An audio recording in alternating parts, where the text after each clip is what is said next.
Hello everyone! Welcome to Let's Have Some Streams.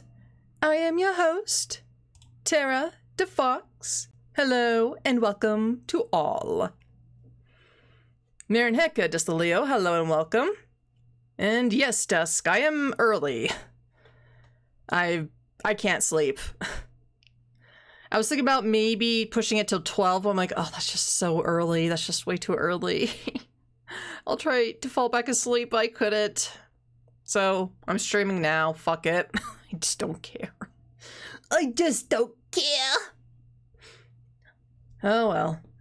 It happens, folks. It happens. You just get those days where you just can't sleep. So, whatever. Moin. Moin. Moin. 1 hour more of terror for me, then. Or maybe I just stop stream early and I go to bed. Oh, well, actually, for you, technically, that is actually true. Because you do go to bed around the half point of streaming, so that is true. Oh, before we begin, I just want to thank everybody for your condolences for my sister. I have given my sister a hug from each and every one of you. And I gave her different hugs, so that way it felt like a group hug. I would like give her a side hug, a front hug, another side hug. Like I was like literally hugging her all over, all around her. So that way it felt like a group hug in a sense. And I told her, you know, chat wishes you. They give you their condolences and they're so sorry for your loss. And she had this to say. She said, "Thank you so much for your kind words, everybody, and for thinking of me during this time. I really do appreciate it. Thank you." So, there. Something from my sister, Mooney. Thought I shared that with everybody. Alright. Not much since the last time we streamed, besides that little tidbit. So let's just go ahead and start. Go ahead and start some Doom. Now, to be fair, I did get a little heated last time. It was getting a little rough. Why is my controller... Oh, okay, that's what's happening. Okay, there you go. I got to interact with her once, and that was enough to make her likable. Oh yeah, I keep forgetting she was talking to everybody under my account once. Why did it say... Look, what's the chat room? Why did my thing Is my thing okay? My bitrate? My bitrate's still fine. Okay. No drop frame? Okay. A little odd right there, but okay. Alright. Sorry. Something on the technical side was acting a little funky, so I'm like, wait a minute, hold on. Is the stream crashing? We haven't started yet, so it's okay to crash. Alright. Sure. Like I said, it was getting a little heated, a little hard. But we're actually getting close to the ending. Well, sort of. We have 4 more areas to go through. We have this area, and then a part 1 and part 2-ish of another area. And then the final area. So maybe... I'm pretty sure I'll only be able to get through 1 area today. But maybe I might try to push for finishing up Doom Eternal on my days off. Maybe. Oh shit, it saved me right here? no! I thought for sure it would have kicked me off. Oh, well, shit, dude. Never mind. I don't have to redo this area again. Sweet. I thought for sure it was going to kick me out. Well, anyway. That makes me a happy camper.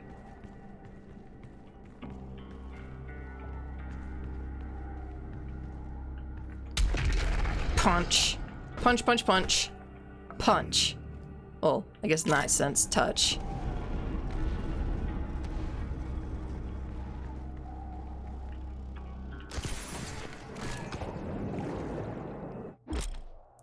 When underwater, dashing is the only way to destroy breakables. Alright, good to know.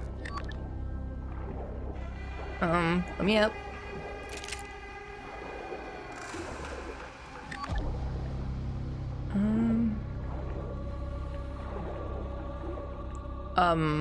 Hello? Okay, whatever.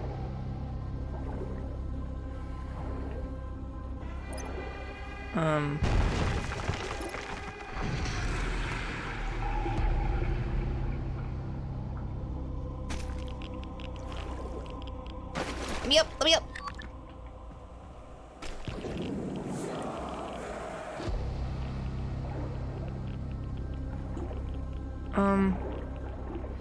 What do we do now? Oh. There? Maybe?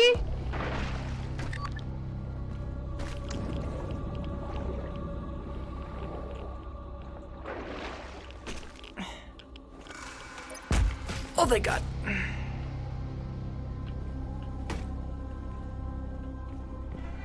Okay,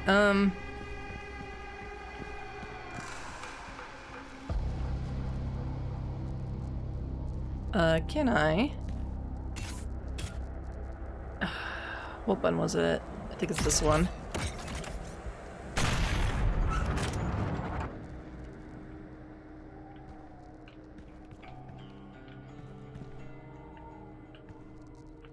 I think it opened that. Okay.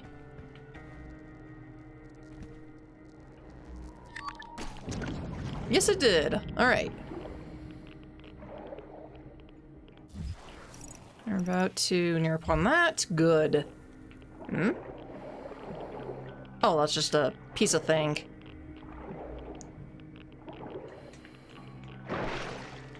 Oh, thank God. Thought for sure I was gonna have to, like, restart this whole area again, but... Never mind. Never mind. It is written, your hatred for the demons gave the people of Argentinur hope, as it does now on Earth.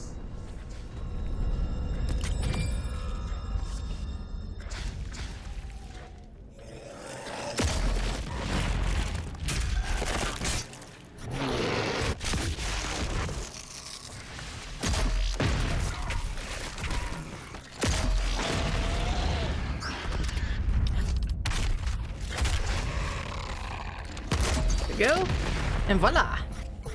Okay, I forgot I had this frozen thingamabob for the challenge, but that's okay. Speaking of challenges, what else do we need? 6 codex sentries, okay. Oh, keeping it cool is done, good. How's Mooney doing, and how are you, Tara? Me? I'm tired. Well, I'm tired, but I can't sleep, so... But for the most part, I'm doing fine. And, my sister's doing... I suppose alright. As alright as you can get, with what's been going on. Like, she's trucking along, I guess. She's trucking along. But she still cries. Especially when we talk about Abby.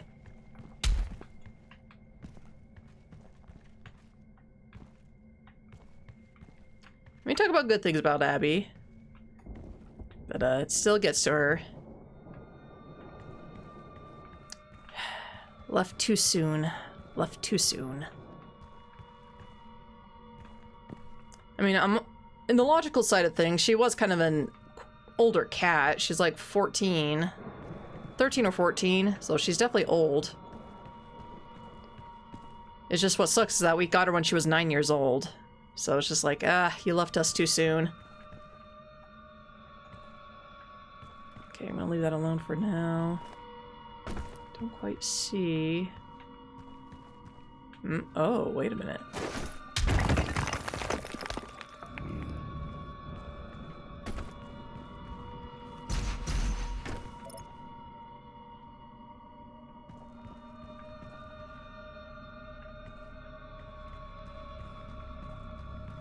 Huh?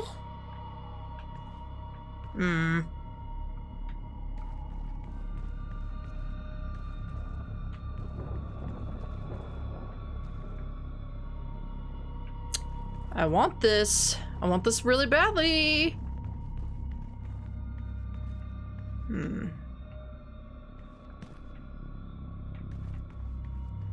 Something I can like punch, punch, punch, punch.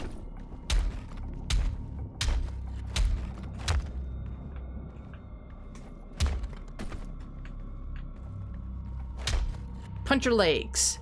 Punch them out.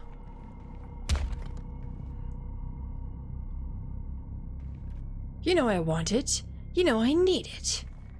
You want your pants. Your leather pants.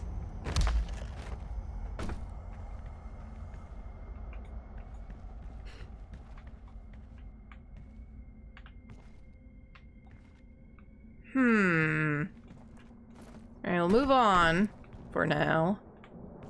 Oh no, doggy! Oh, maybe it's related to the dog?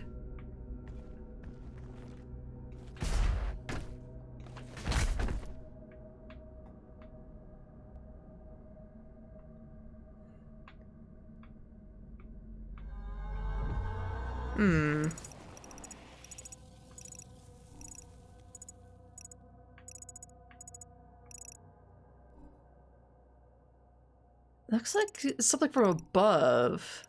So I wonder...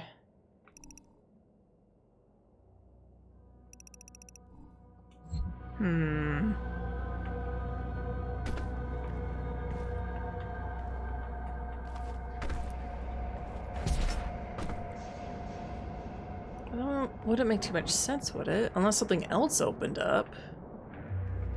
Now I'm curious. Now I'm thinking. So it looks like it's breakable up here. Maybe that's just me?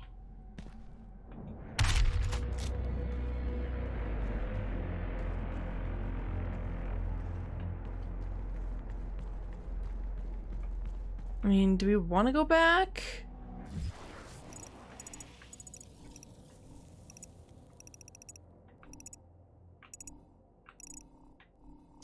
Oh, I don't want to miss it. When we're so close. Eh, fuck it.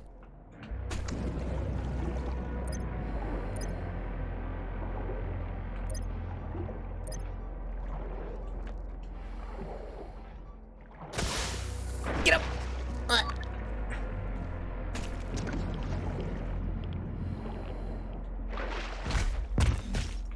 Okay, let's get out of here. Is my theory correct? Or wait.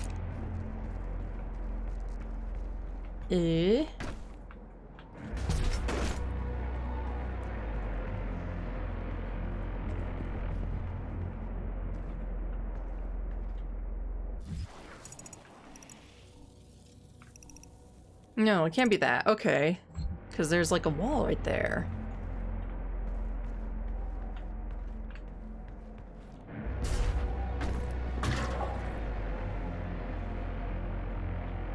Is it oh wait, is it- no, that wouldn't make my sense. Why would a climbing wall be breakable?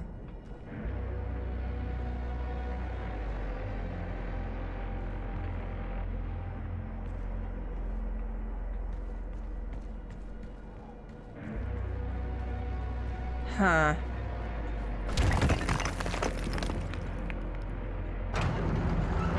By the way, Tara, my held over armor is almost finished. Printing, only the right thigh and shoulders are missing. Ooh! Ooh. You're gonna have to show us on Discord. You're gonna have to show us. You are obligated to show us. There is no ifs, ands, or buts. You made us this way. You made us this excited. Therefore, you have to take responsibility.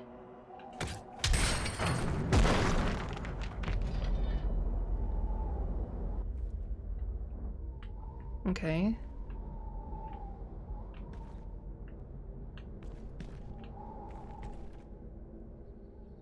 No, that would be blocked. So, okay, so this can't be the correct way then.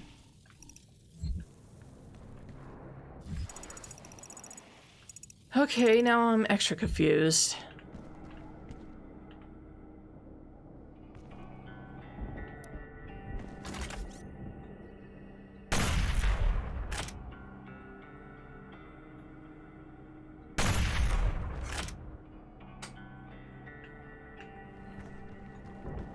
Alright, well, moving along then. I'm so confused. I don't know where to go. Or, well, I know where to go, but I don't know how to get that one thing.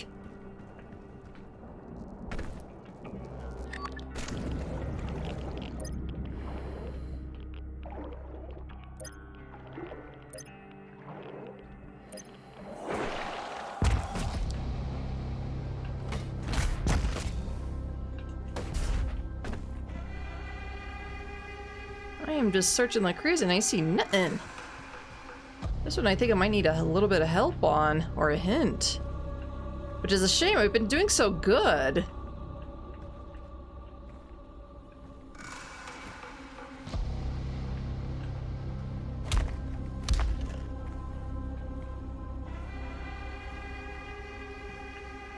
Ugh, this is driving me crazy. I want it so bad.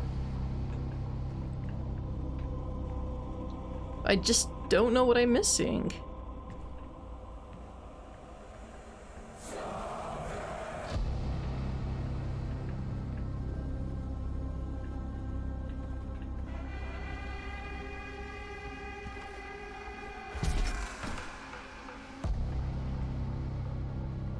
I'm trying to like look for cracks.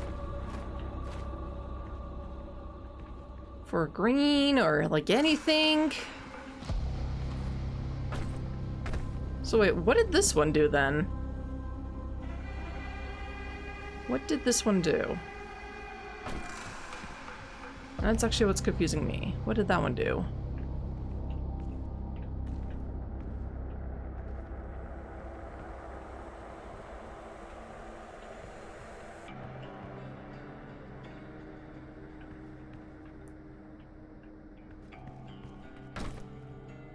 Open the room with the thing you dropped down. No, I mean, this one.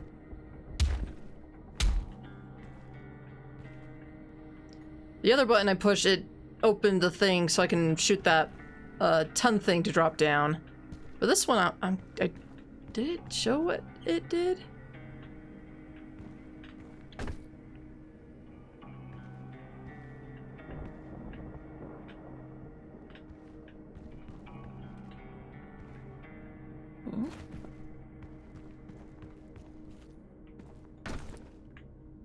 Huh? Oh my god, this is so annoying. What am I missing? Like, I don't usually struggle this hard with these.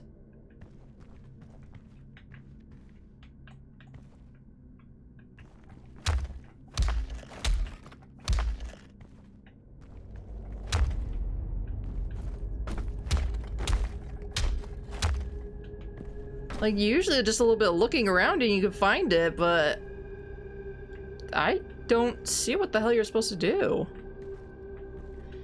You know what? Let's go back. We'll come back for it. We'll come back for it. Don't look it up and pretend you need something to drink, Tara. Yes, yes, a drink. Very important.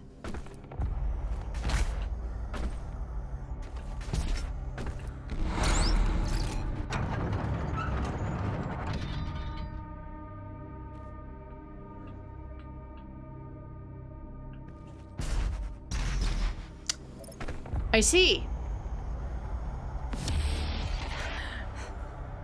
I see. I see.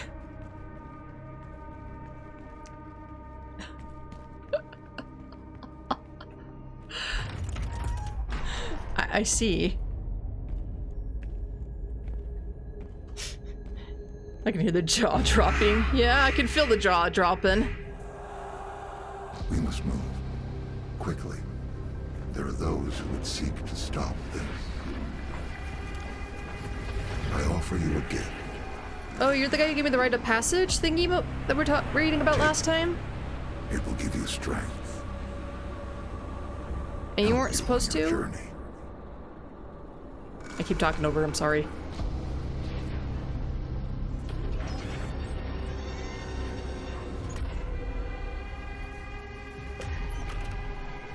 And now, they will fear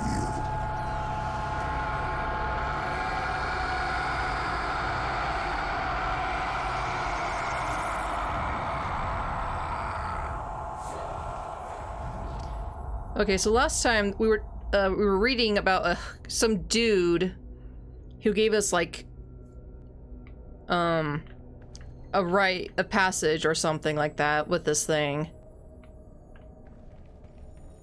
And we weren't supposed to get it because we were an outsider, but the guy was like, who fucking cares?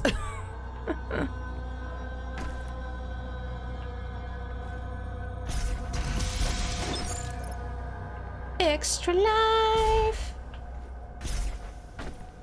Mine.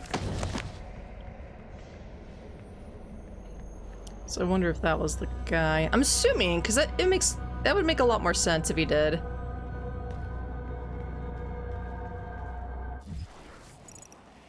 Oh, camera. Okay, hold on. Oh, what?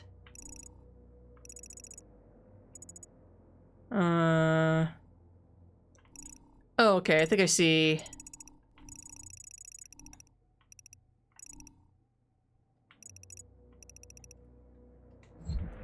I think I see how you want me to do this, okay. But first...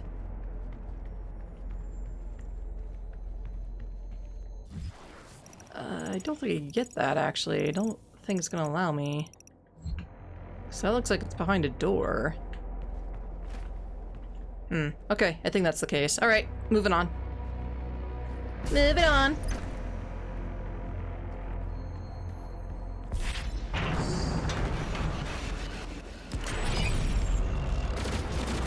Power demon. Oh, let's see.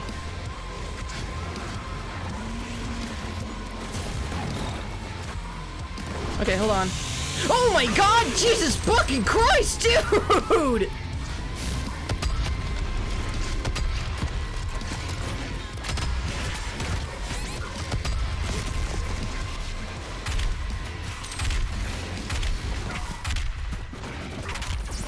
I was not expecting to chainsaw that guy. It was completely by accident.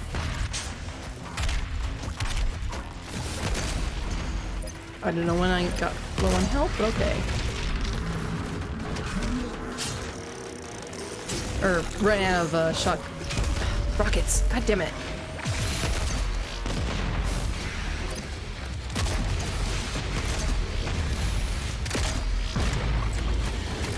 Come here, bad boy. You've been awfully naughty.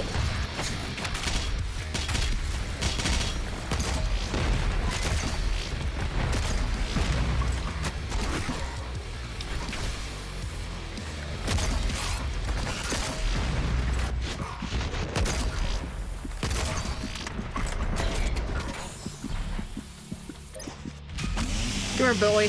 I need ammo. Shit.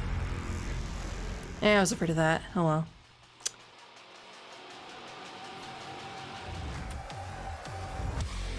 Yeah, Caco demons. Annoying little pests.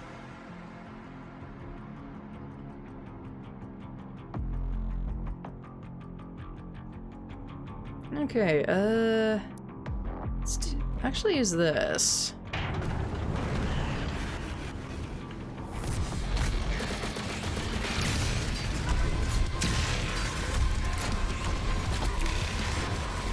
Oh my god.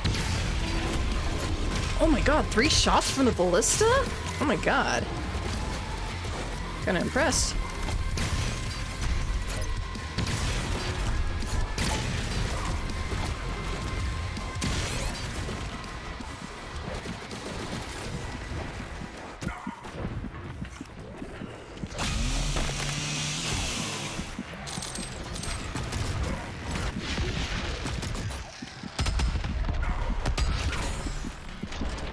Oh my god, this fucking wannabe Kako demon.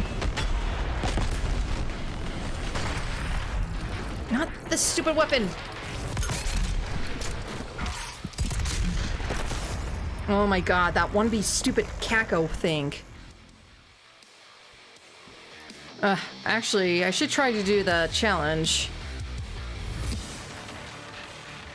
So I can at least get that.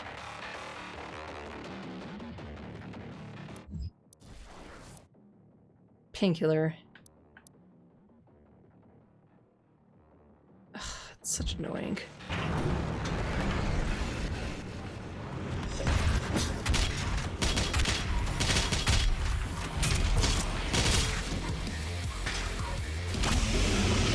Oh, and I have enough just for a chainsaw for you, buddy.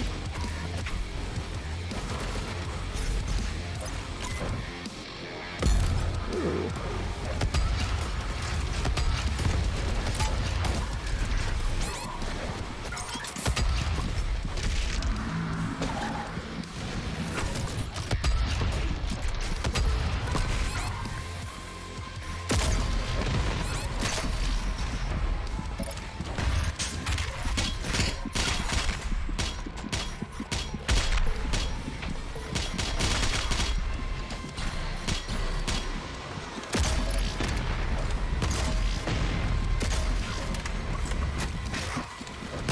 Oh my god, aren't you dead yet, buddy?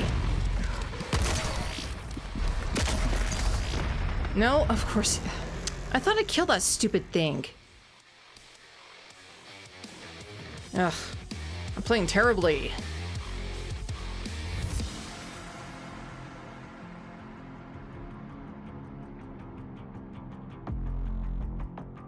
Area of denial. Blood punch, huh? Huh, do I have one? The answer is yes, I do, actually.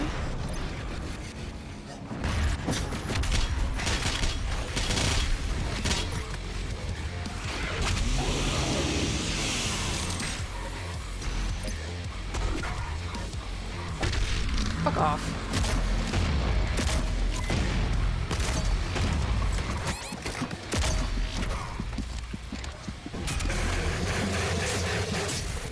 There we go. Got some control around here.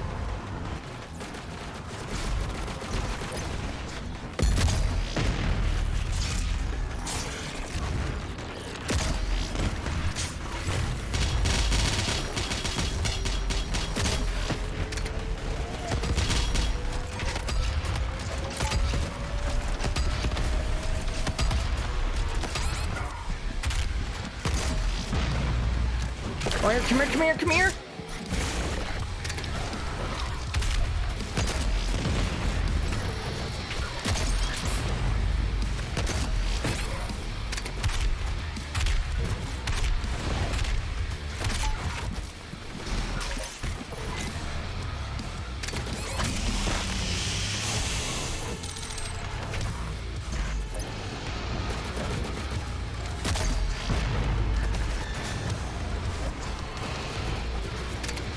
I'm so sick of the fact that I can't kill this guy.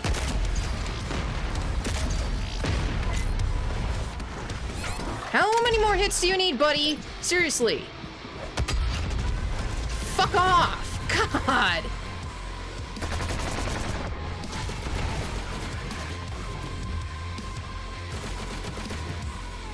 What an asshole!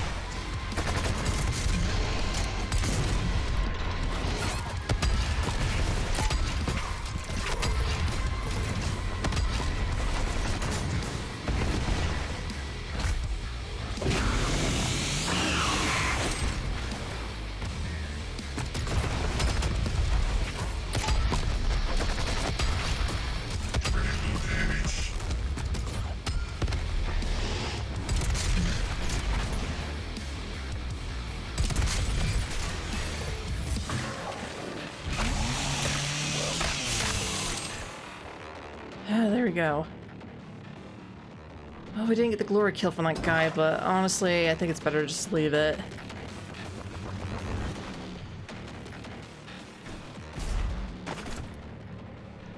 And we did get more ammo for... or one shot for... the BFG.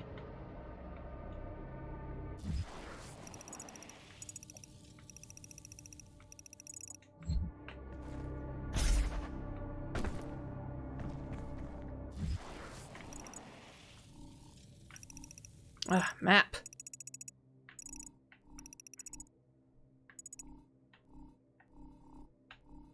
So, wait a minute.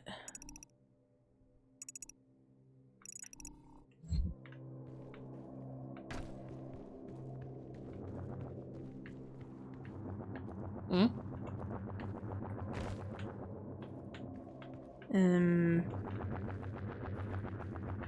Yes?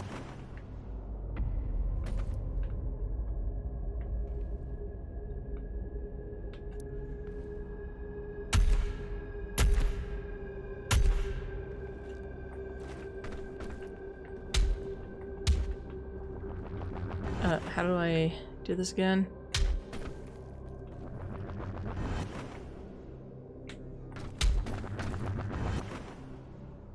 Oh, you're still alive, buddy? Alright, hold on.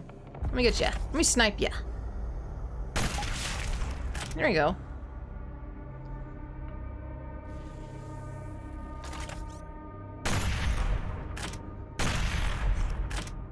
How do I move you? Or do I not move you?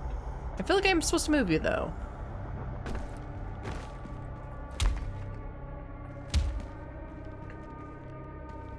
Yeah, 'cause you're like pointing right here.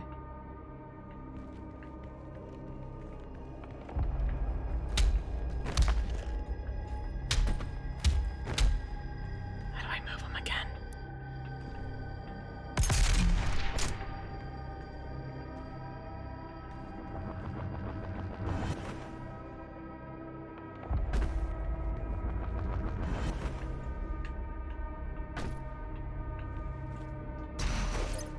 Oh my god.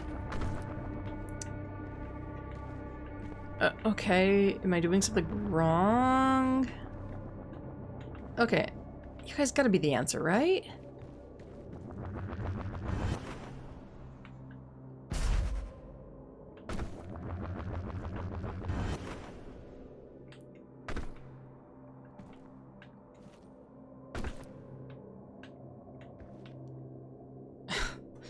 Why is this area so difficult? I'm just trying to chill and do my own thing. You just make things so hard for me.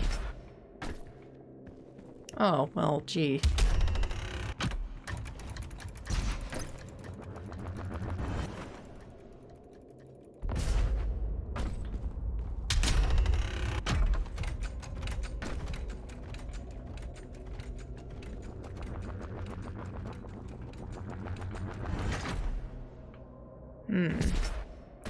Okay. Okay.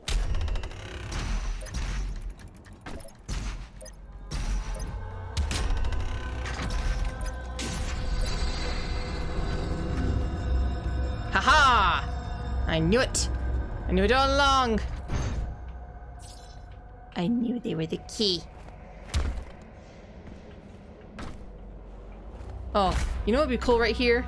Just seeing a pair of eyes just right there. Staring at you.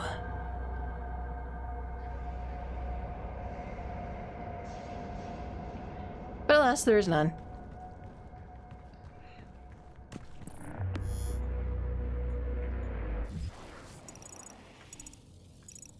Well, there's that. Can't do much. Wait, I need a lock or a key, right? Yeah, key.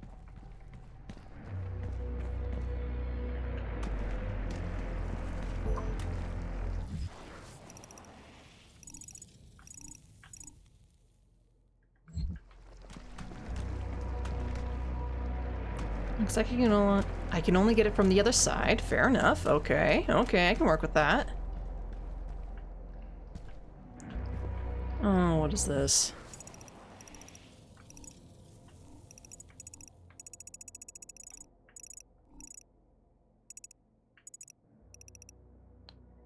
What is this? I don't like this.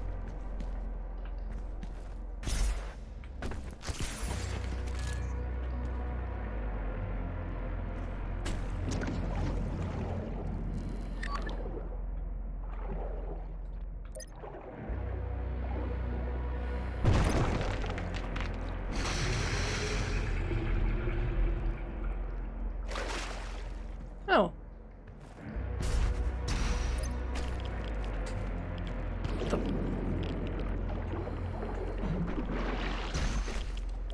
Hello? Get me up!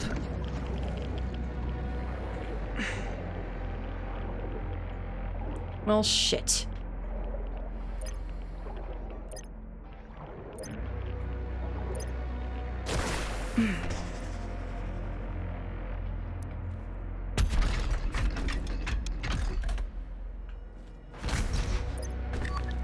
There we go. And that did something. Oh my god, camera, please. Stop spawning in, like, right there. Are you okay, Tara? I'm doing okay. This area just got me really thinking. And with a tired brain, there's only so much I can do.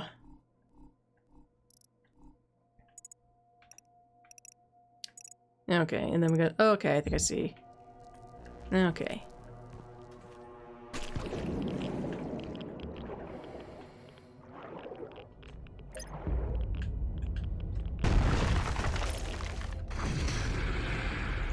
Oh, they're air-filled. Oh, okay. They're like...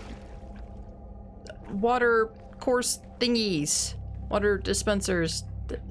They let water out of here. I get it now. Alright. I misunderstood how they were doing all that, but okay, I understand now. Wait.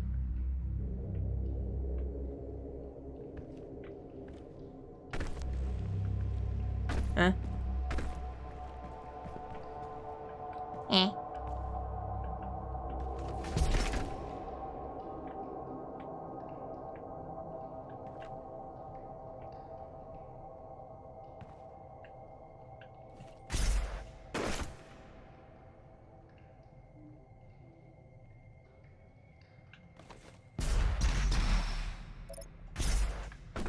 Come on. Oh, yeah, baby.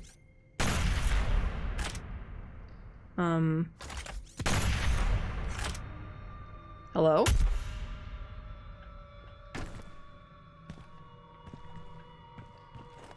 I feel like I got robbed from that.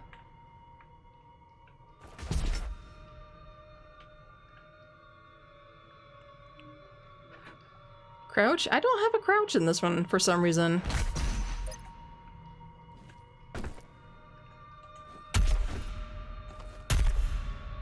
Son of a bitch. Doom is going, difficult. That's to be expected. We're nearing endgame.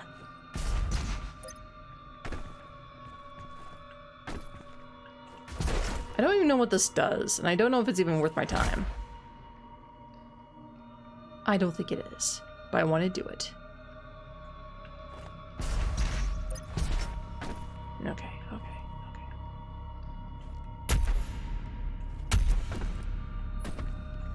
Doom, you need to stop falling backwards, my man!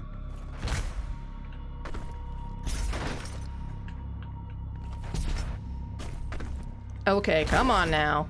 Tee-hee, ha-ha, get up. Okay. Are you playing with the 2 DLC? Left side. Here?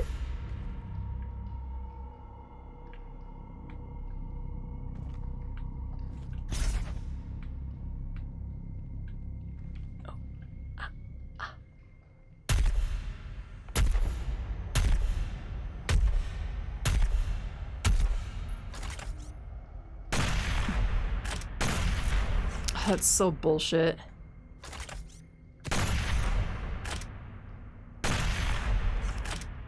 bullshit.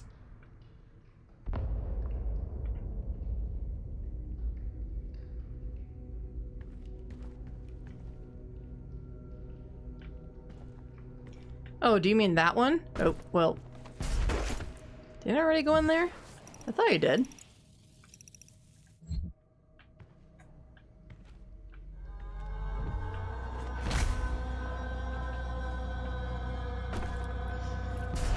Oh, man. And if I am playing with the 2 DLC, if I am, I'm not aware of it.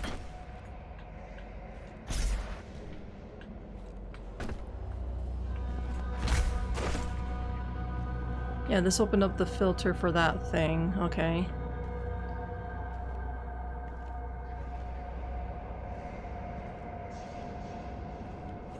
Ah, hello. And then,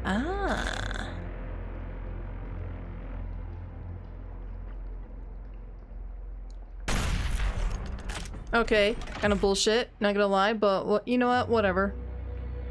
Whatever, game. Not even mad. Not even gonna be mad. Nope.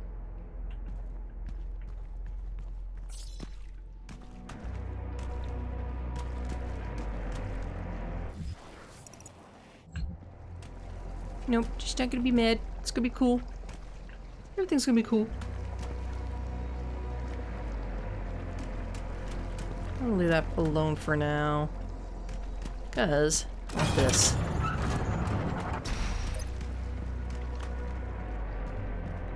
And then let's go ahead and cry. Shove that key in. Ugh.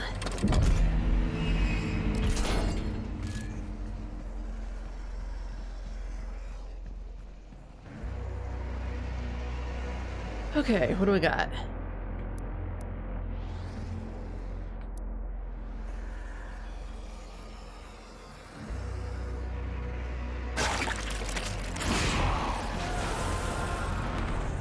Oh, it's one of these. All right.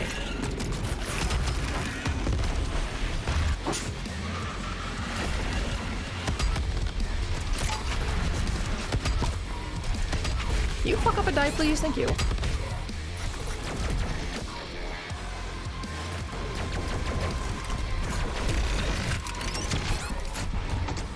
Okay, there we go.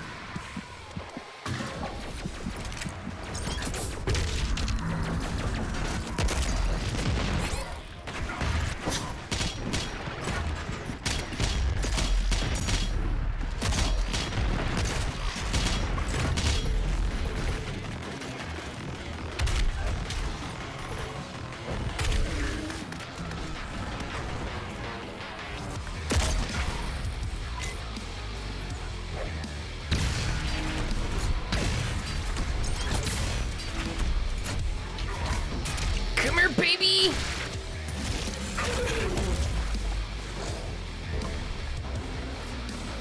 And there's another one for the painkiller. Good. Ow, what the? Oh, you bastard.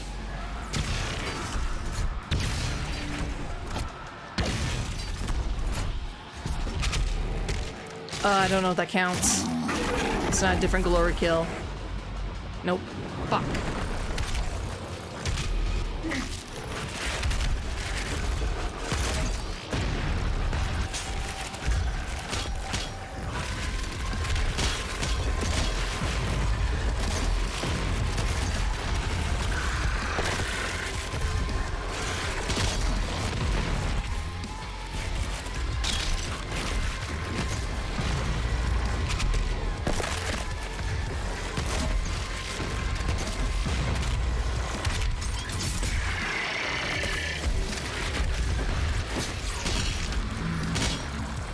Well, I didn't mean to punch. Use the bloody punch at least, but whatever.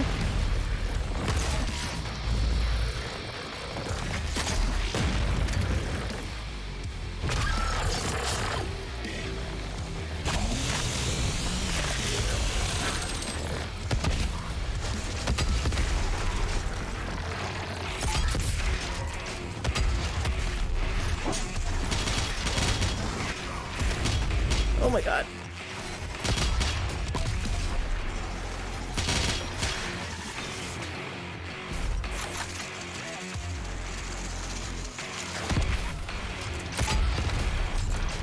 Here, baby.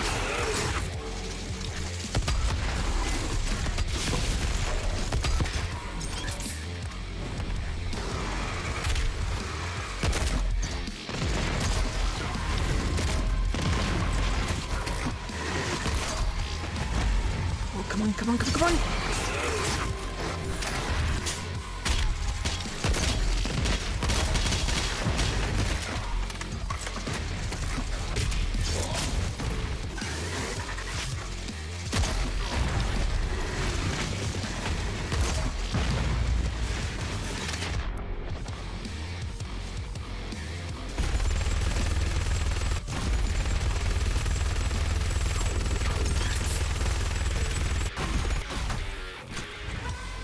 Oh, sure enough, he did die.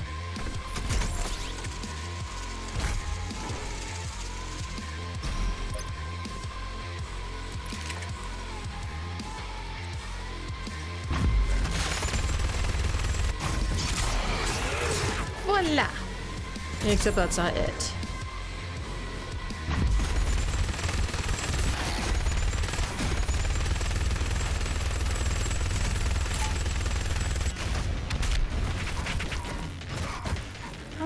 Is hitting me. Oh, for fuck's sake.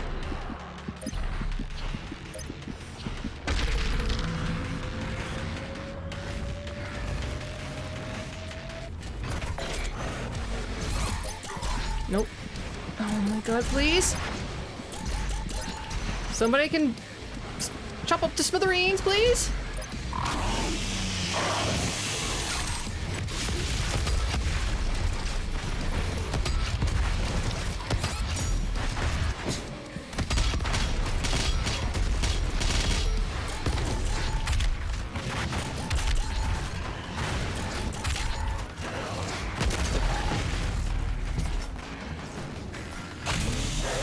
Oh, thank God.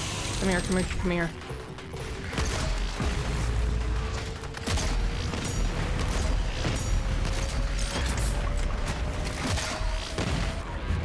Come here, come here.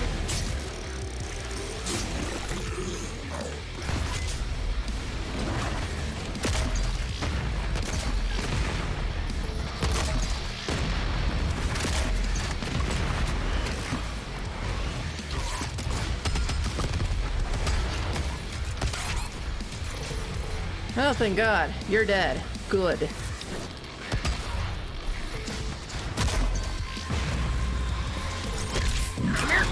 Oh, man.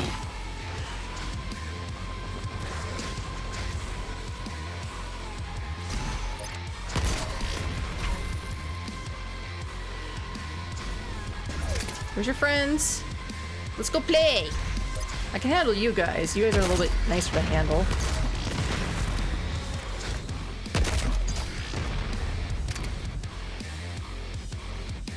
Come here.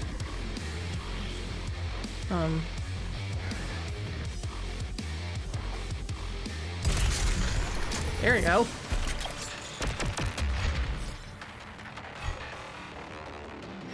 Oh, complete all Slayer gates in a single save file. We did it! Nice. By the way, Tara, you sitting upright? As upright as my chair will let me.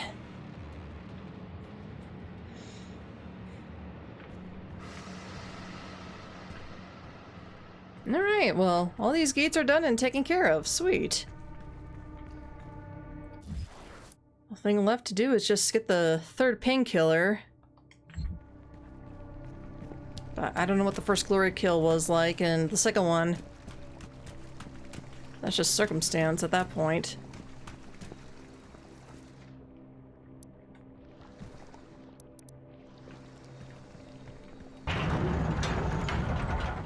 Well...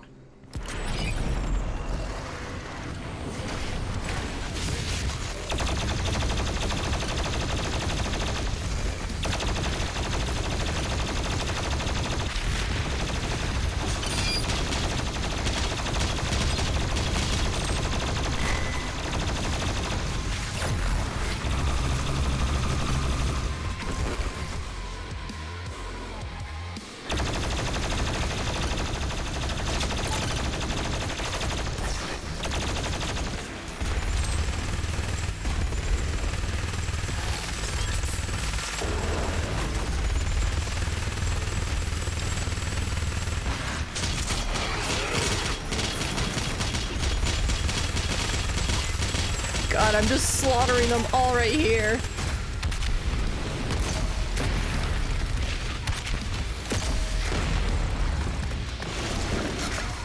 Oh my god, get me out of here.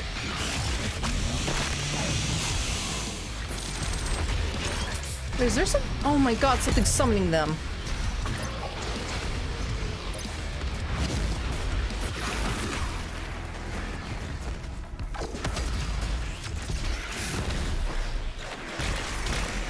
Where is he?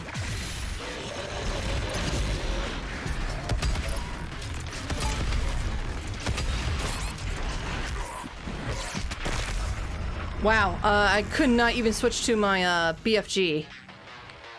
My slowdown didn't even work. Yeesh.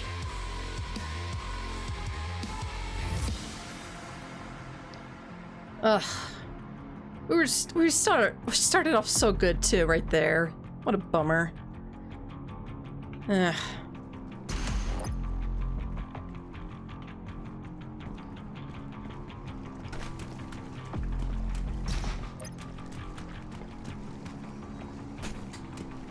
Alright, that started off pretty well, all things considered.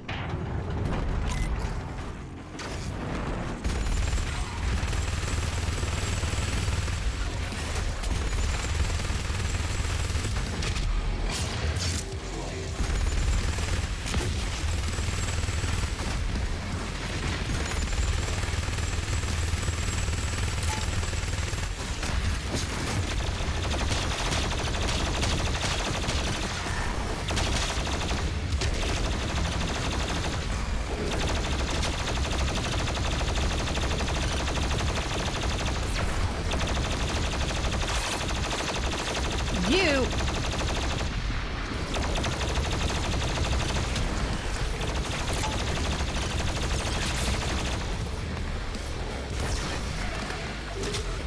Okay, you can stop now. Thanks.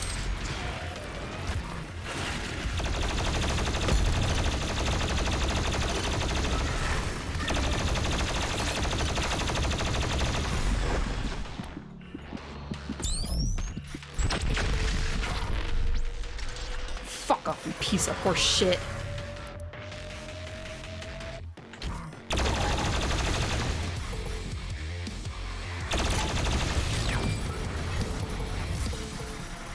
Whew. Now that I could pull off my BFG, that worked a little bit better. That's what I should have done at the first place. As soon as I saw that guy, just should have pulled out the BFG and just like, don't risk it. Just use it. Save yourself the trouble.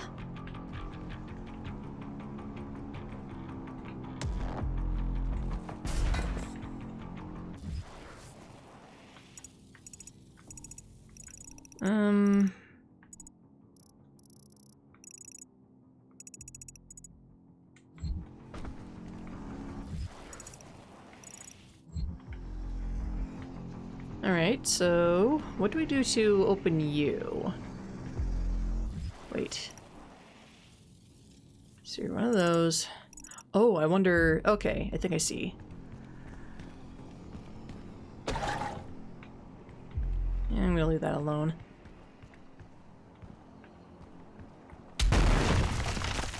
Yep, there we go.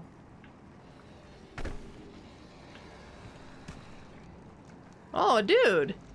Look at that! There's a gold skeleton here. Can we take it? It might be worth a penny back at home on Earth. Just saying. Just saying.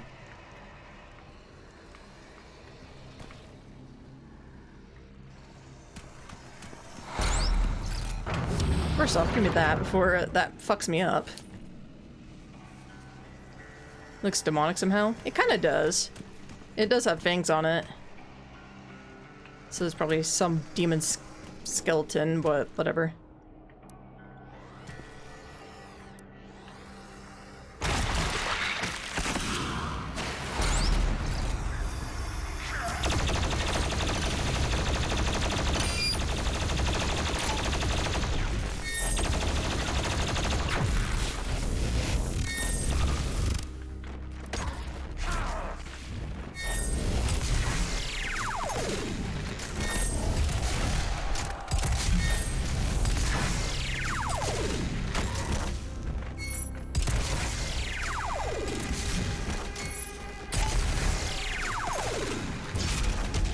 Come, quick, quick, quick, quick, quick. Oh, that was way too close. Oh my god. Oh, that was so good.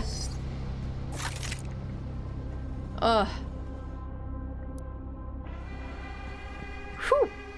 All right.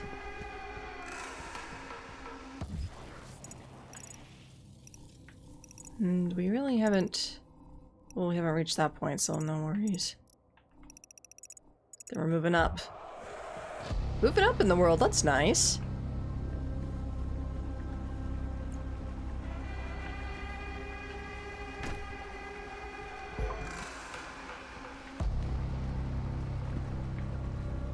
Eh? Ah, wall climb. Got it. I'm afraid of doing Slayer Gates and these things because I'm playing it on Ultra Nightmare. Ooh. Ooh. Ugh. If the crucible blade is removed, the Titan will rise again. Oh, this guy.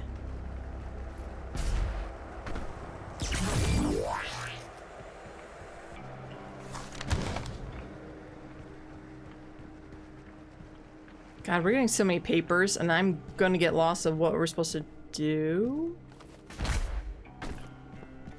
Is that like your leg? I mean, dude, you kind of look dead. Like, you got fucked up, bruh. Well, hold on one minute. Come here. Give me that. It's mine. It's mine. Back off. Oh, that's actually cute.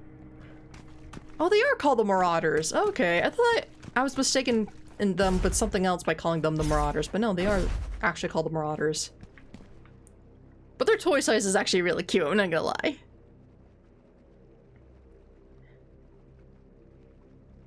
And now I started it like this, I ain't gonna restart on easier. I actually heard Ultra Nightmare is actually really bad. Like, it's not really balanced, or...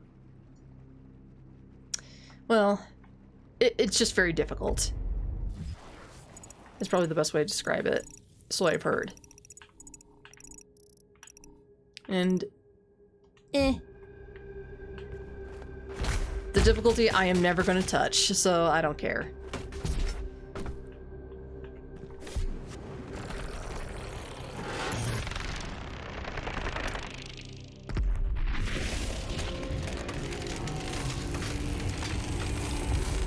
Wakey, wakey. Eggs and bakey.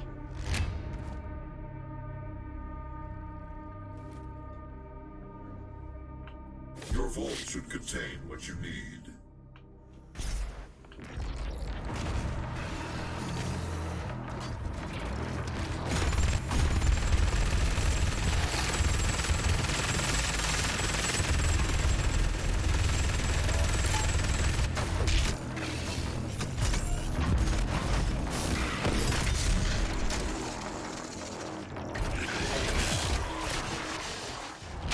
There we go, come here.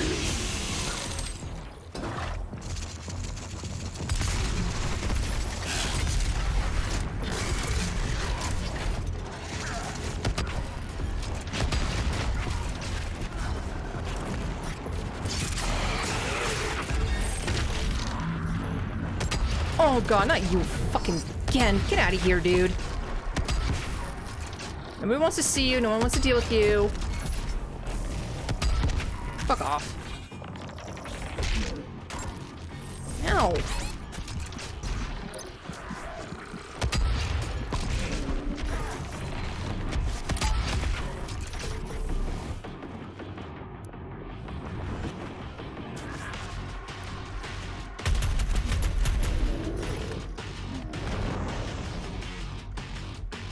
Actually, you know what? Come here. I need more ammo.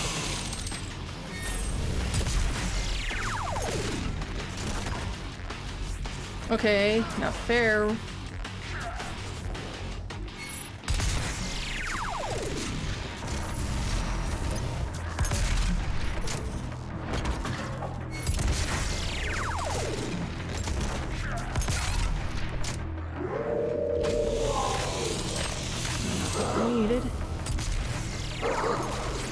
dog.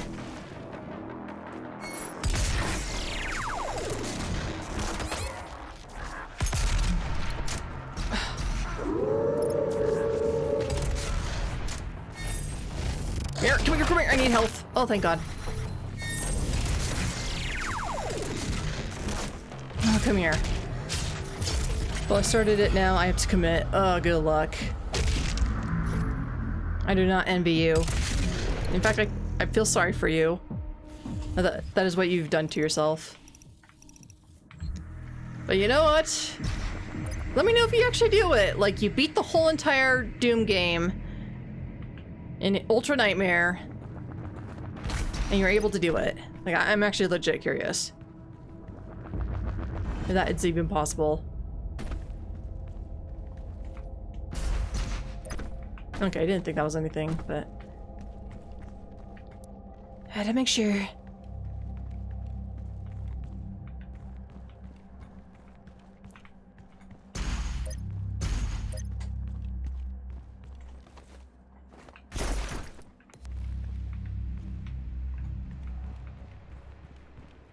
How many more stuff do we need to find? Quite a bit, actually. The world of Argentanur has fallen.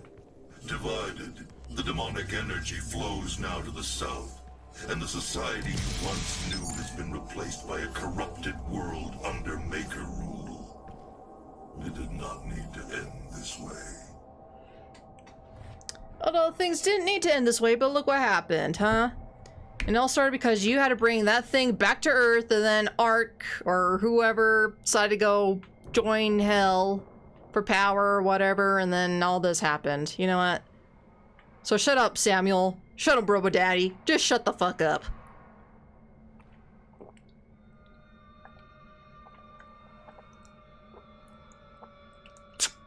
What a... It's gonna take a while. I'm also playing the other two DLC, two Fallen Gods, and first time playing that game. Fair enough, fair enough.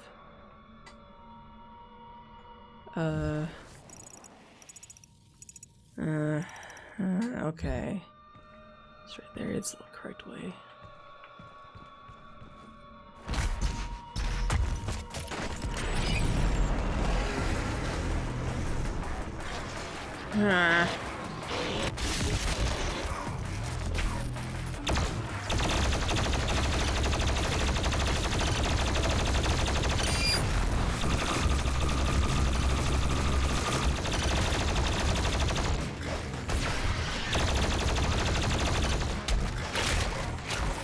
Wait, up. Give me that empowered one, please. Thank you.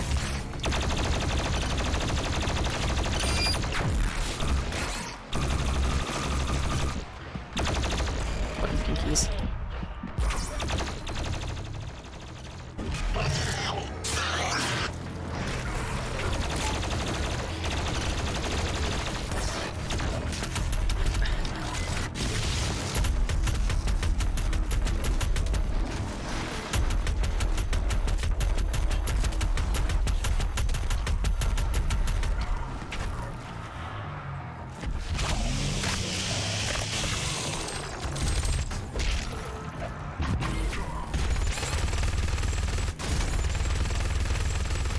You can fuck off. Oh shit, I killed him! I was supposed to glory kill him. Fuck. All things considered, I just need one battery. I don't think I need... Well, I still would like to get the battery. Just in case the game's like, oh, I can't get any more batteries. Yeah, whatever.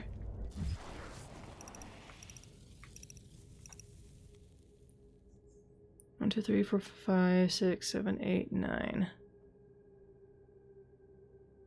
Oh no, I already have the 2 batteries. Yeah, back at base then, I should have enough batteries for the thing then. Okay.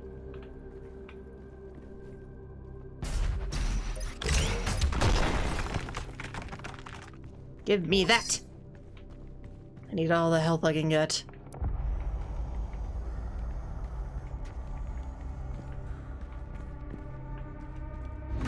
Ooh. Hello.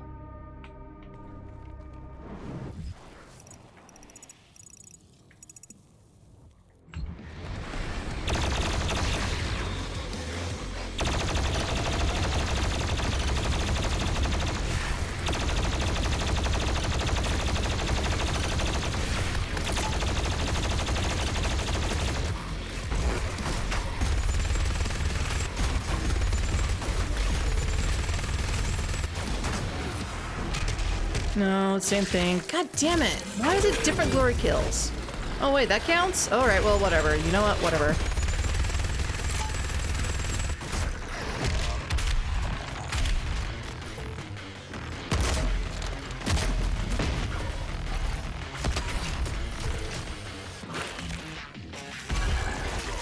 Oh, come on.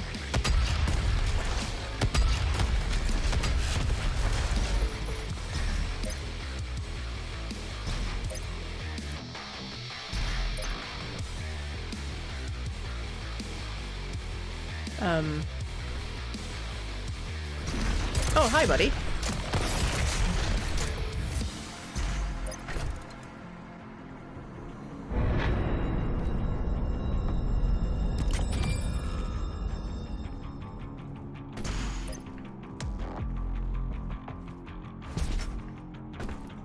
Okay, now that is done. Now we drop down. For you guys, come here.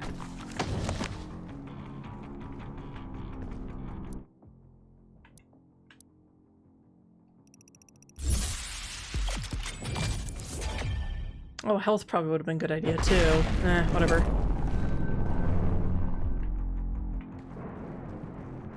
Well, if we find 2 more of those, that'll be great, but...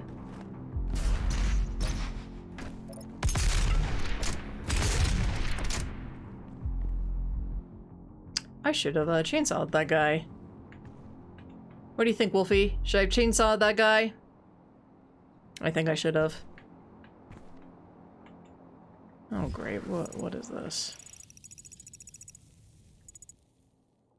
Well...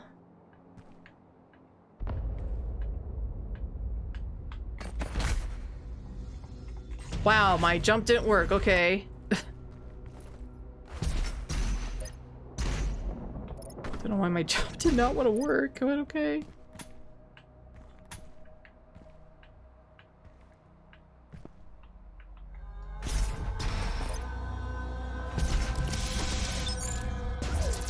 Make sure I get that extra life. Don't rob me of that game. Don't rob me of it. Map. And then... Okay, it's gonna have me go up probably, but also probably a chance to go down too. Okay.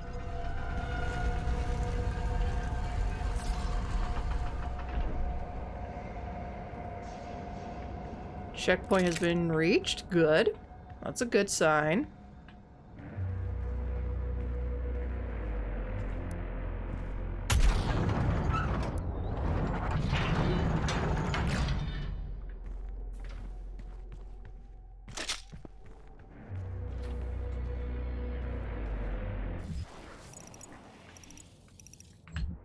Okay, point of interest.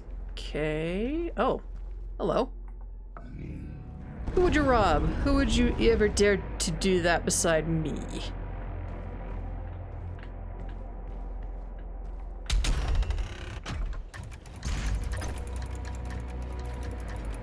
Wait.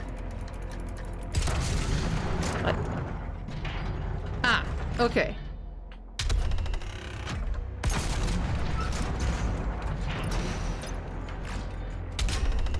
Okay, there you go.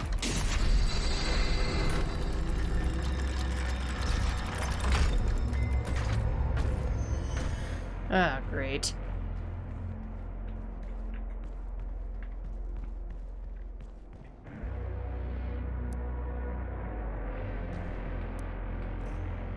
Okay, we still got the BFG, but I want to save that for one of those things. I'd rather save it for those guys. Because something tells me they're gonna suck. I don't care about that. I'm trying to read the map. Okay, there's one more book thing, and then we'll start reading.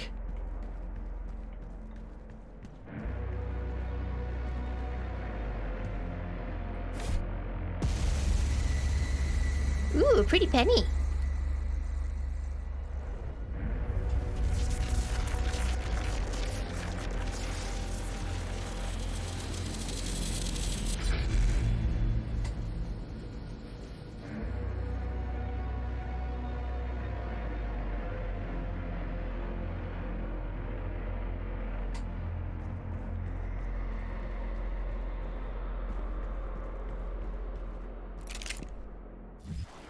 Oh, there was more. Okay. I didn't see where to go.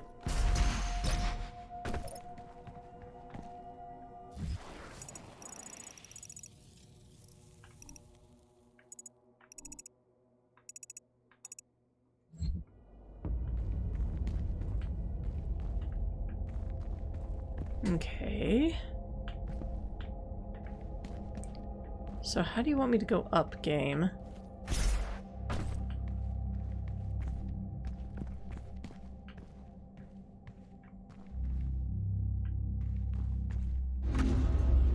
Oh, I go up here. Got it.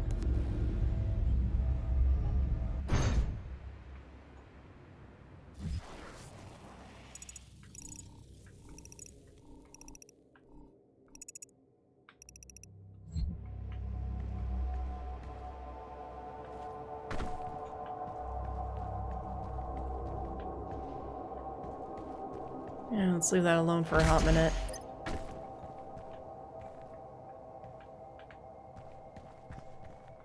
Buttons, climbing.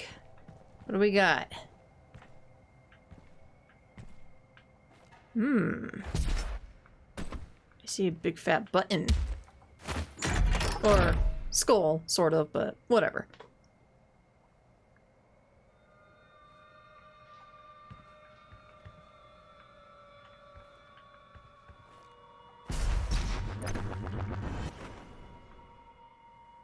Ah, hello. Wait. Before we do anything, what else can we do?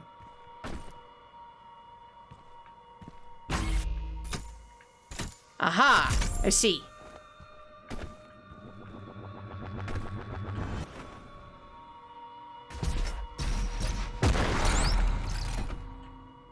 Shit, couldn't land it.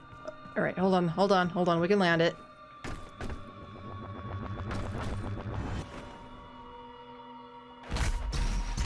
Oh, shit.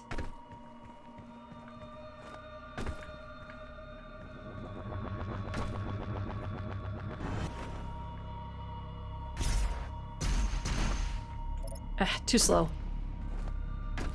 We can do this. We can do this. Don't worry, folks. I got this. I got this.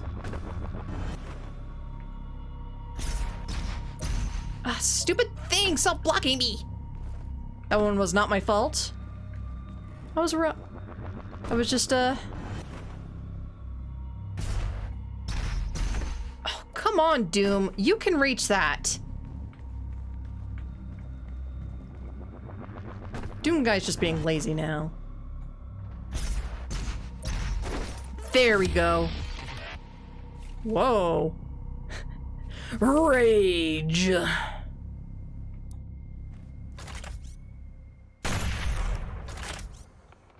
Hello?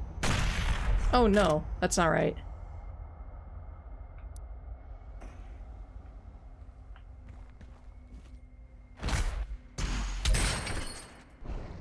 Whee!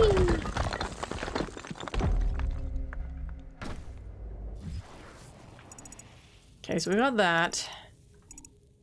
Now we need to figure out how to get Oh, wait a minute. It's telling me to go right here.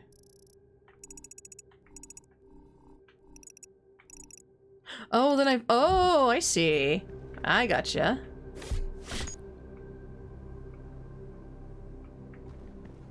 I gotcha, game. I gotcha. I'm picking up what you're throwing down.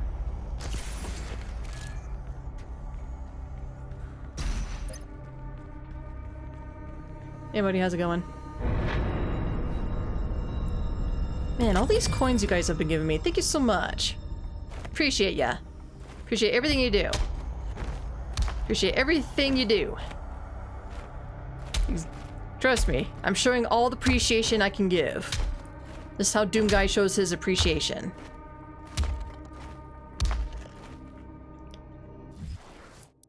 That's a big quarter, I'll say.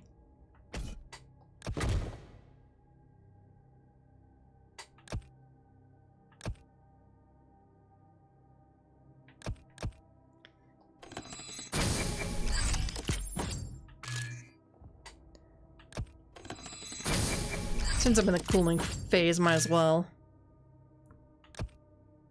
also want this one, but eh. It's damaged from toxic sludge, and that. Spawn once after duration. Eh, might as well. Alright, just get... So we need 6 more in total, but we need 5 more, and then we're golden.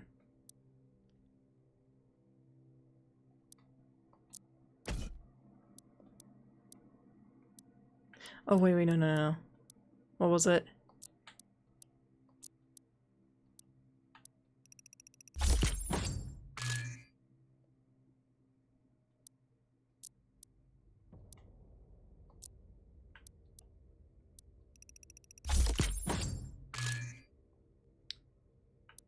Alright, at this point we're pretty much just wasting points, but that's fine.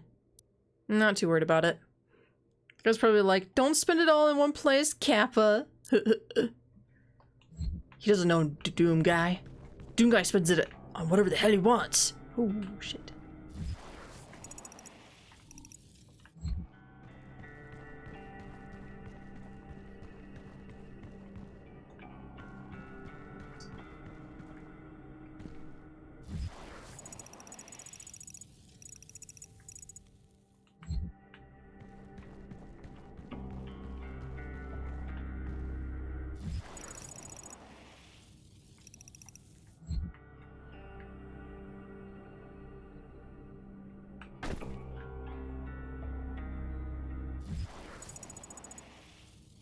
It's like...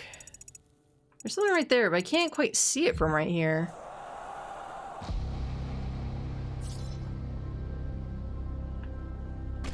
Yeah. I completely missed it, but... Like, where was it? Are these jokes from, like, relatives or so, they give you €1. It's like $1 as well. And go, like, don't spend it all in one place. Yuck, yuck, yuck.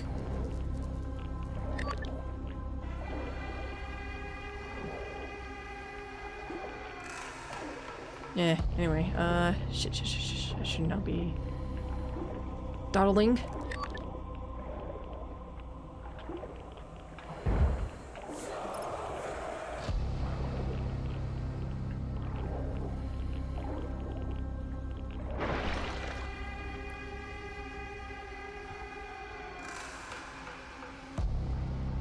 Yeah, I seriously don't know what I was supposed to be finding from that drop down.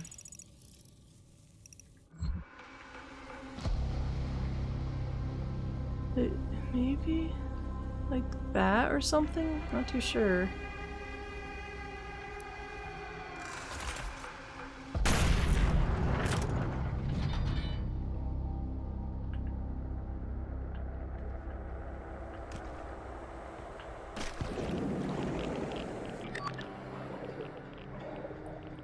Okay, what now? What did that do?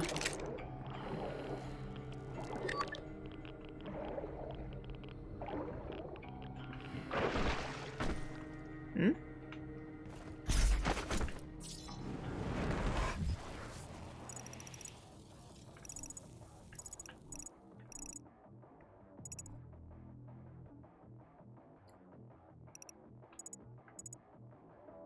Okay, it still hasn't given me the option to... Well.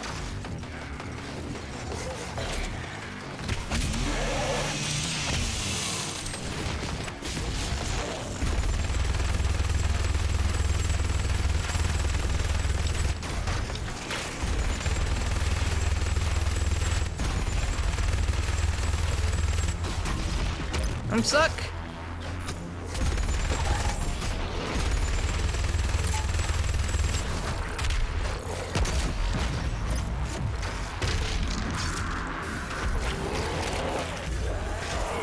What? Get off me, asshole!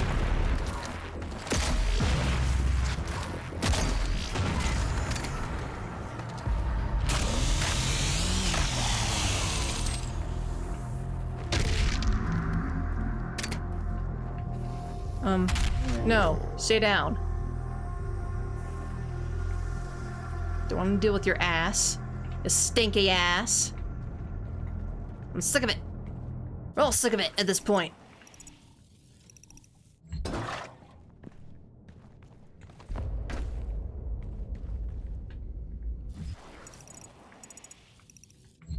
Okay.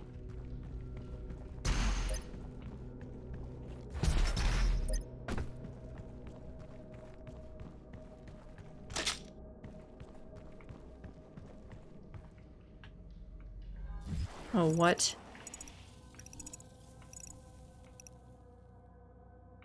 Oh, what?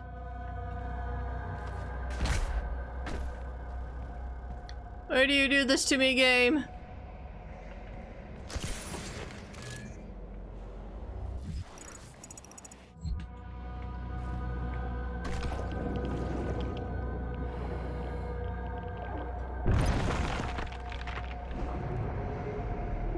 Meow. Whew.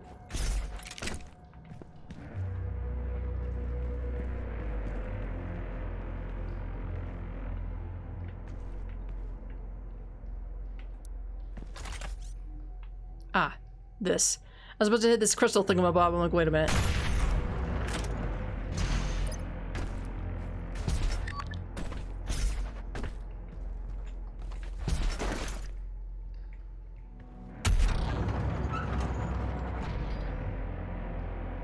Ah, I think I opened up that one. I think.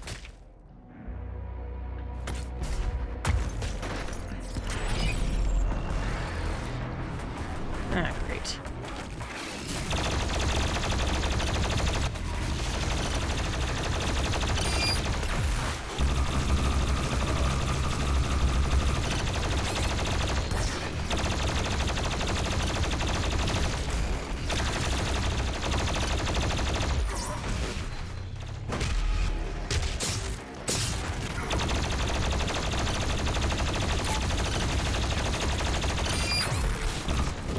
Here.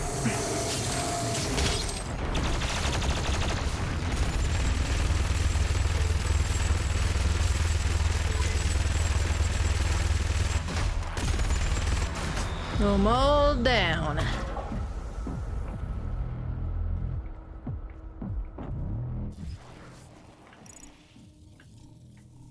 Surprised my corruption meter has not maxed out yet. That's kind of impressive.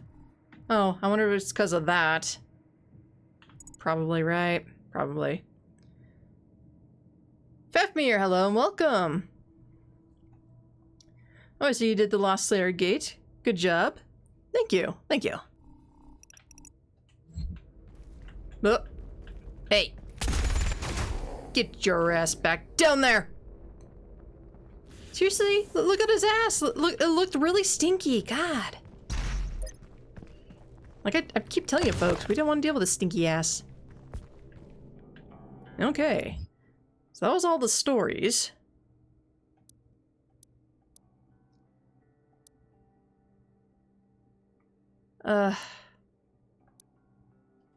Is this what we read? I think we did.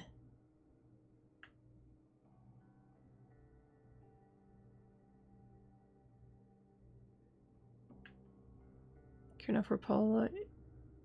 Paula, he took no much.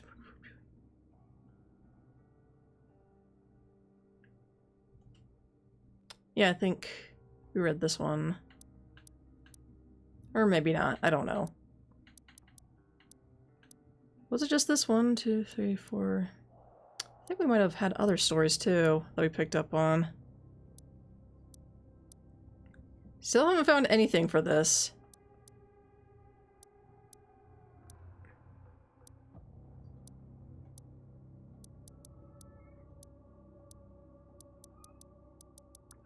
What about this? Are we missing anything? Nah, just the Sentinels.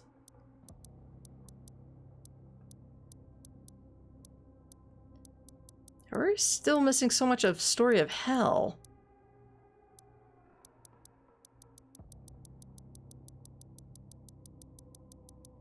Well, the demons are cleared up. Yeah, whatever. It's on Urdak. Okay.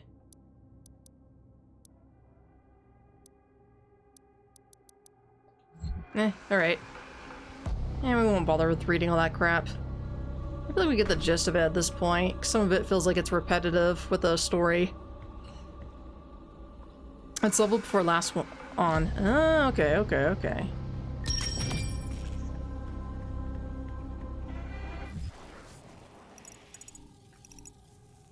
Okay, can I travel now? Is travel an option?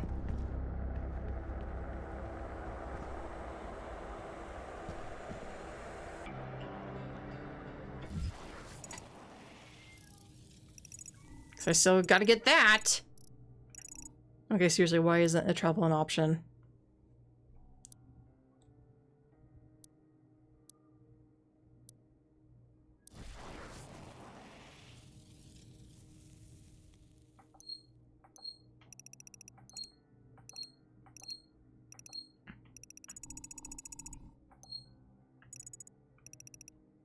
Why isn't travel an option? I'm literally like right above this. I should be given the option. Something tells me if I finish this, it's gonna transport me back. Ugh.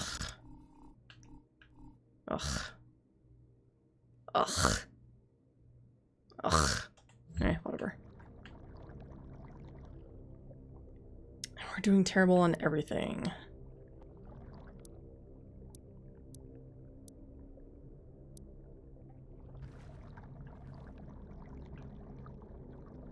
After last area? Alright. Activate!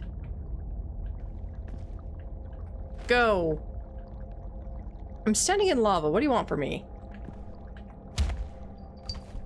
Hi, kitty! Glad to you're making your presence known. Oh, shit. Sorry. Didn't mean to almost pull you off. Whoops. Yeah, hi.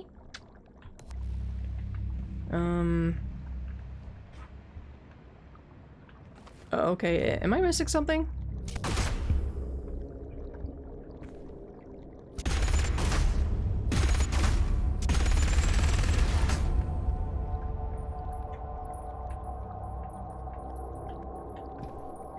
You can even see the little bullet pieces just right there. That's kind of funny. Okay, am I having a dum-dum moment?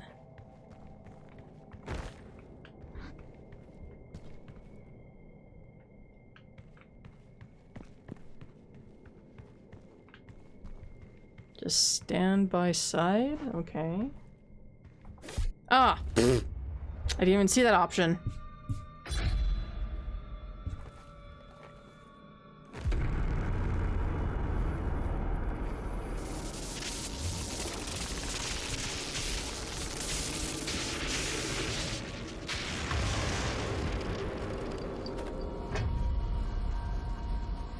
I'm sure you want to try out your weapon first before we leave. Banzai!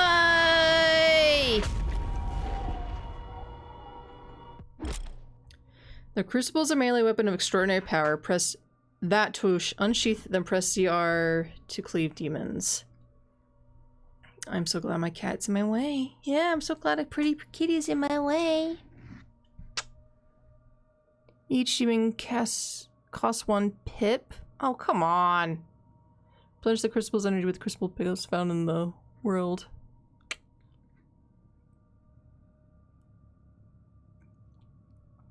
Okay, so it's literally like a chainsaw. Okay.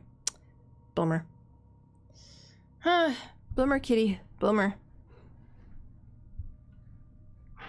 Yeah, the microphone's pretty close to me, so I can talk into it, cat.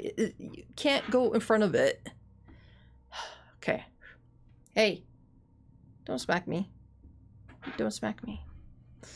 Okay. Let's do this.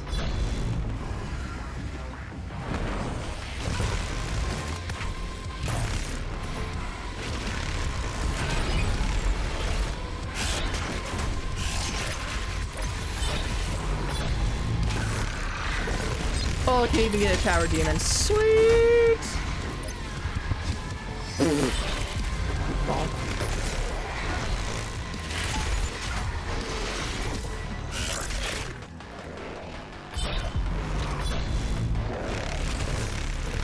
bitch. Wait. How many plips do I fucking get? Ah.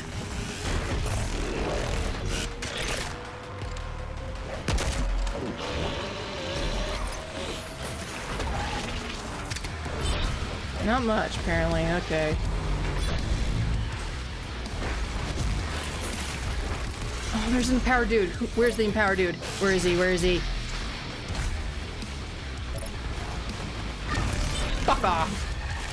Okay, kitty, you gotta move. Ma'am, you gotta move. You're in my way. I'm sorry, but you're in my way. Ugh, there you go.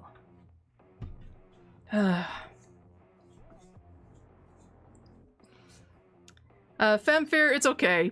I just want to play with it however I want to see. So no worries. Just let a noob play like a noob is probably the best way I would describe it. Ma'am, no, there's a reason why you're down right now. I gotta focus.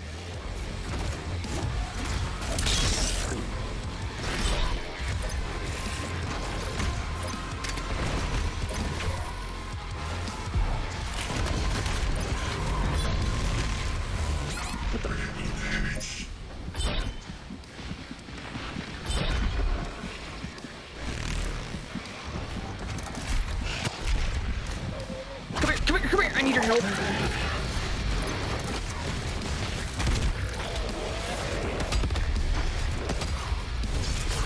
And also your health, thank you. I'm out ski.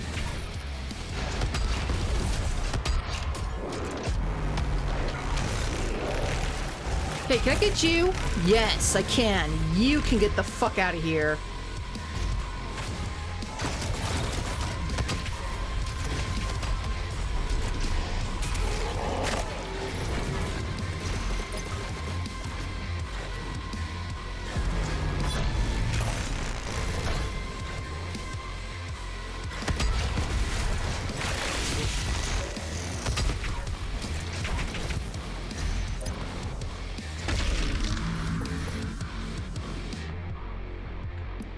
I need to chainsaw somebody. Give me your money. By money I mean ammo, excuse me. And Kitty's back up again. Hello, Kitty.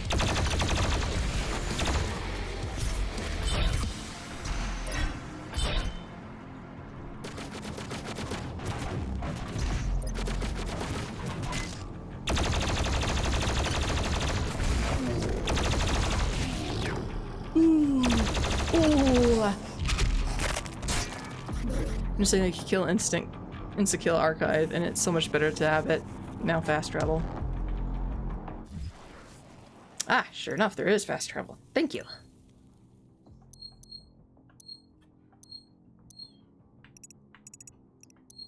Throne room? What do we want?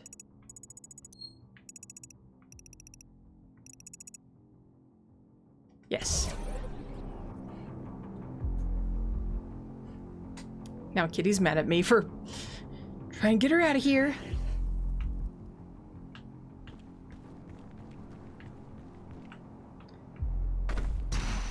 Okay, so now this one is very confused how to get to it. So maybe, since we were so close to this one, maybe we're supposed to get over here and then see if we can, like, well,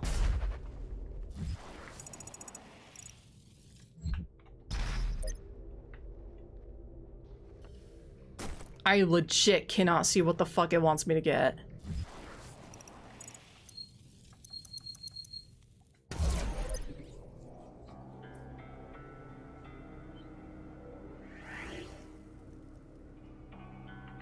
The toy is cute? What toy? Oh, the one, the last one? Well, the Marauder was actually kind of cute, I'm not gonna lie. So we'll see how cute this one is. Okay, so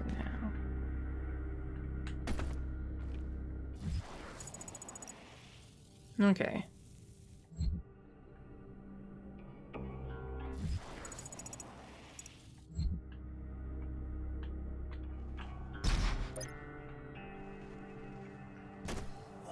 Okay, maybe I'm doing this wrong. Maybe I should see first if there's like a hole somewhere and I'm just not seeing it. That could very well be the case. It's the glowing place when you fall down. I'm not seeing a glowing, but I'll keep an eye out.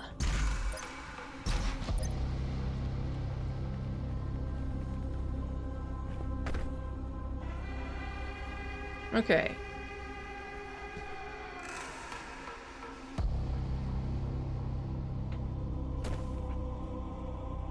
I think I saw it, but it looked like it was behind a gate, though.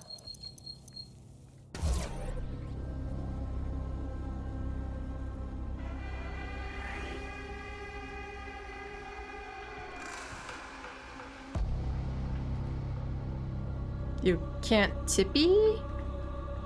I'm not sure what you mean by tippy. Oh, a tip.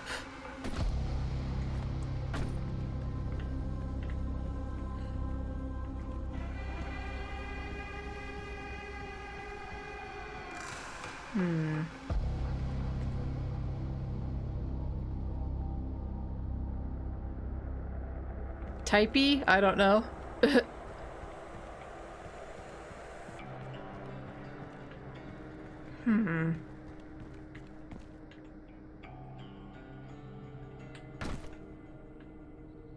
I mean, I saw it, but it's just so awkward to try to get it, though.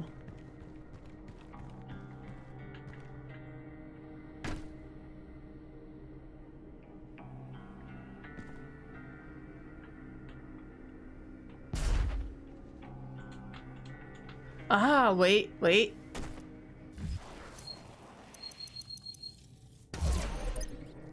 Okay, I think it is a breakable wall.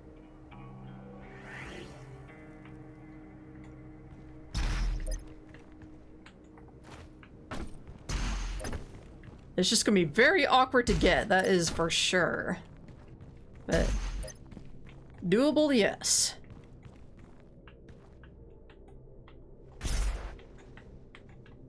Nope, there it is. Ah, fuck. That's gonna be tricky. Oh, whoops. Not there. Shot the gun. Hit the gun on that one.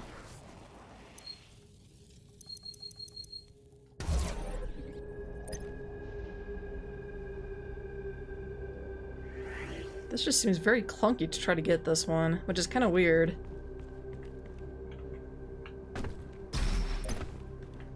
Usually they're a little bit more nicer. This one just seems a little dickish for no apparent reason other than to be a dick.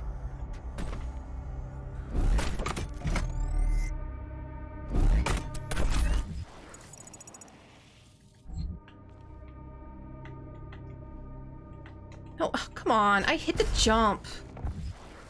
Oh, God damn it.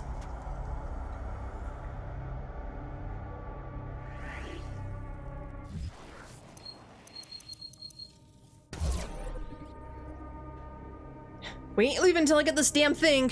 We ain't leaving.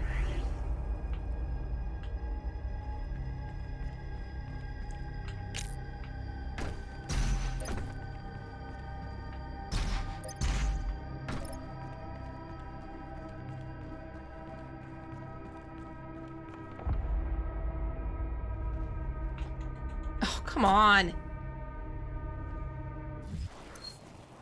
Does it just, my jump no longer work after a certain point? That's kind of stupid.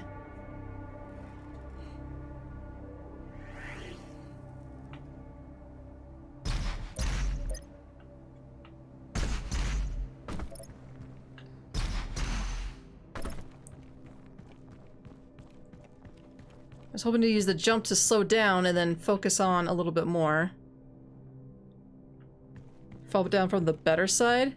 What do you mean by better side?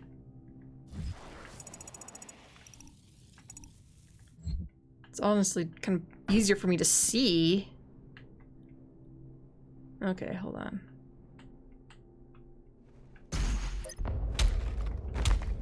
Shit. Yeah, I really do not like the way they place this. This is kind of horseshit.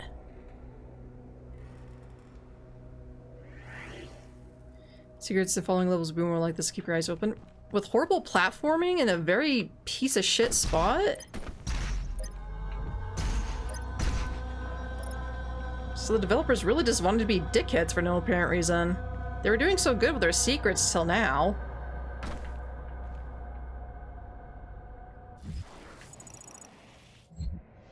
Yeah, I'm not caring about this at all. Come on, jump! That's actually kind of pissing me off.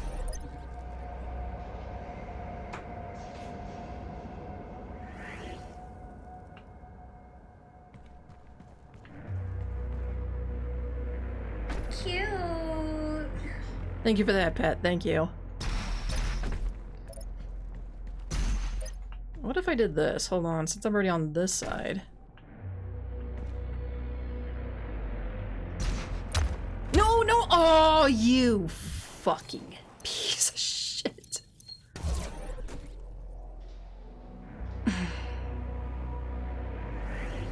Damn.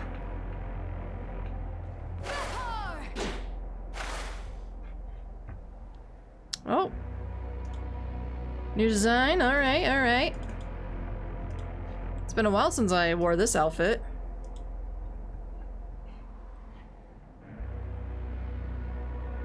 Don't worry, whenever I get the chance to play some Castlevania, this is going to be the main outfit during that time frame.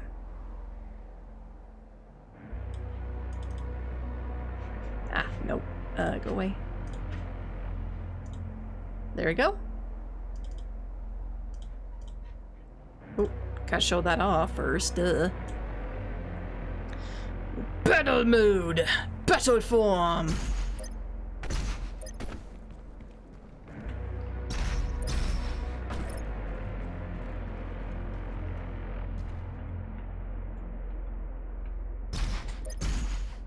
No! Fuck. Yeah, I really don't like this. This is horribly designed. I'm not saying that because I'm frustrated. I'm legit saying that I'm surprised they designed it like that. Because look. Hold on, let's go back. Like, sometimes you can just look at the map and kind of figure it out. And it's like, oh, I need to jump from here to here or something like that. But this is just like, good luck hitting this thing in a very arbitrary way. This isn't clever, this is kind of stupid. Like, I'm not gonna feel accomplished once I get this. Oh, shit, wrong button.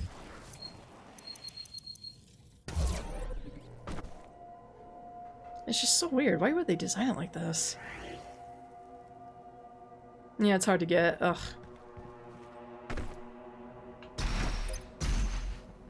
That's just baffling, but whatever. Whatever, look at it. Oh. It would also help if I hit the right button. It would help a lot if I did.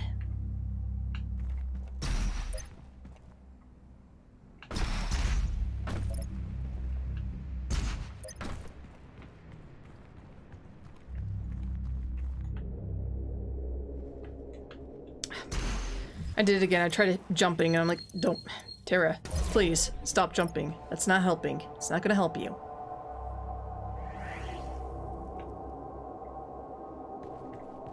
You've established that jumping is not the best way.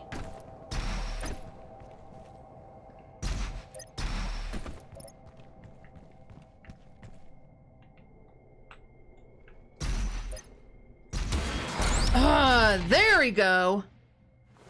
Ah. Whee! Okay. That just only took us 5 years.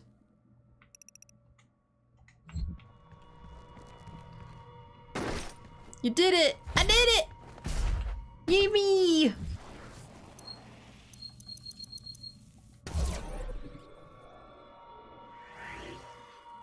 Oh, we're free. Ow! Why would you hit me? What did I do? Can I just jump down here? Oh, yeah, sure enough. Woo!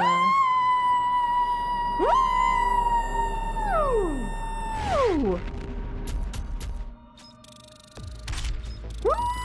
Baby!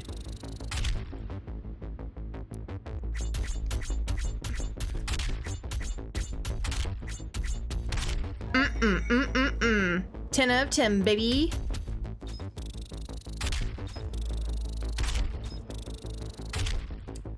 Boom. Give me my battery.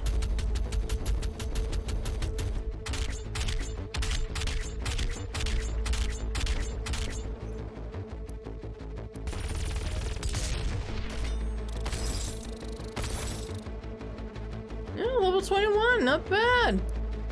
Not bad at all. It's still level 10 right here, but that's fine by me.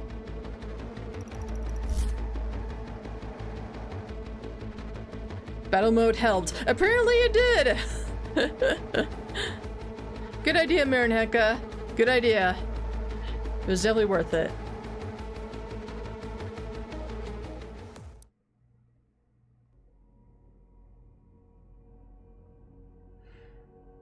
Alright, let's see if we can finish up the Doom Fortress. Or Fortress of Doom, whatever. The Maker's homeworld. It is not accessible to anyone. No human or sentinel has ever set foot in their dimension. You can use the Maker's origin factory in the Hell City of Necravol to pass through the void. Once there, you will not be able to leave on your own. But Vega can create an exit portal for you. That is why you must bring Vega through the void with you to Urdak. Understood. I'm detaching myself from the ship's systems. Processing. Total transfer to external drive complete. Now, Doom Guy, don't lose it. Vega is no longer connected to your ship. I will reconfigure the portal to Necravol for you. Do you require anything else before we begin our journey to Urdak? You will not be able to return until the mission is complete. It's your last opportunity to unlock items that— yeah, shut the fuck up. Well, there's that. And where was the last thing? Oh, right. Right here.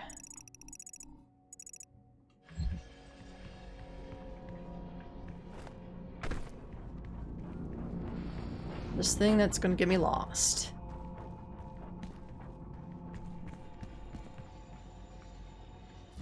Let's see.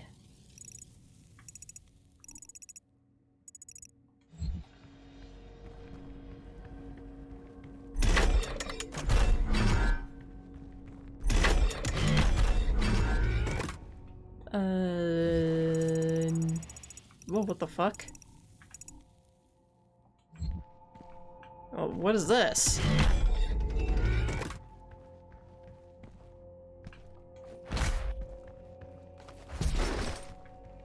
Oh.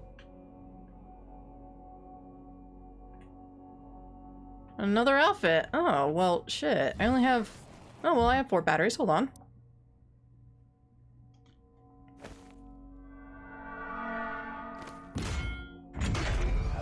For 100% do count mastering all weapons.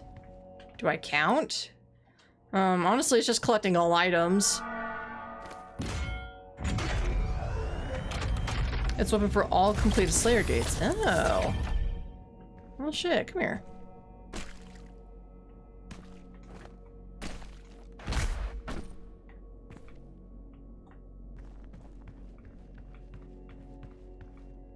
Is it already active, or do I have to do something?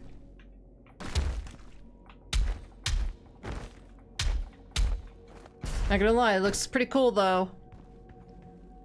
It'd be fitting to end the series like that. Wearing that armor.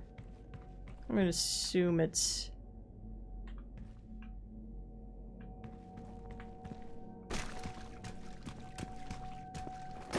Alright. If I have it, though. That's what I was really asking, if I have it.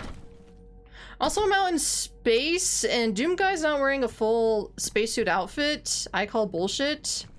Space is actually really fucking cold, folks. Like, if you show any skin, that skin is, like, freezing. I have to go down? Yes.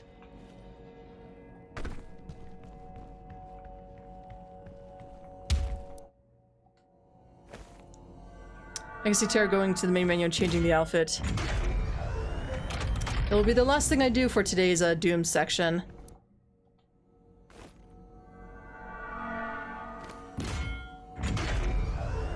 So I know the next 2 levels are going to be kind of long and a pain in the butt, and I don't want to start them.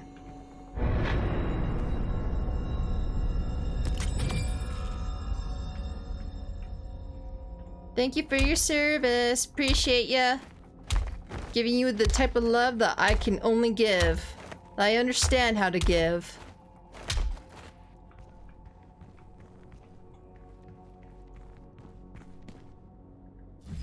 No, that should be it.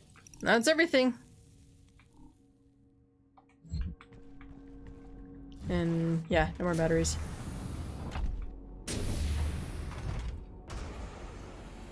Wait, you're supposed to take me up.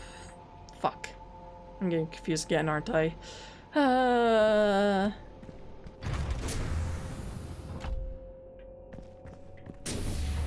Terra Doom Guy doesn't give a shit about cold because it's no demon! Alright, that's fair. Let me in, let me in, let me in!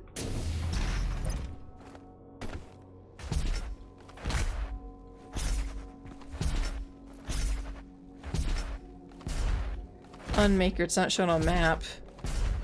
Well then how am I supposed to know what the fuck it is? Or where it is, for that matter.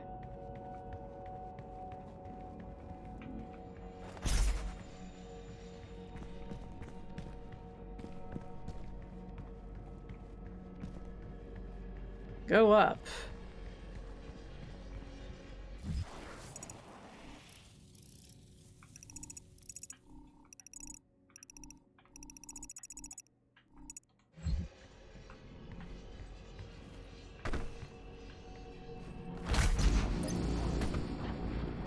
Oh, didn't we, like, solve something like this before?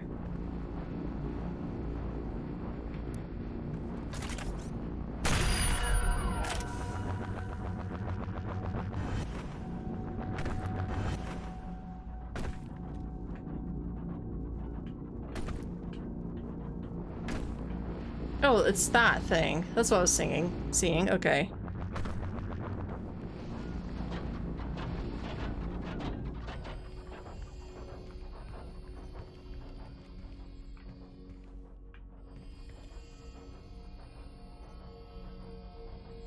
No. There were upgrades. There it is. What?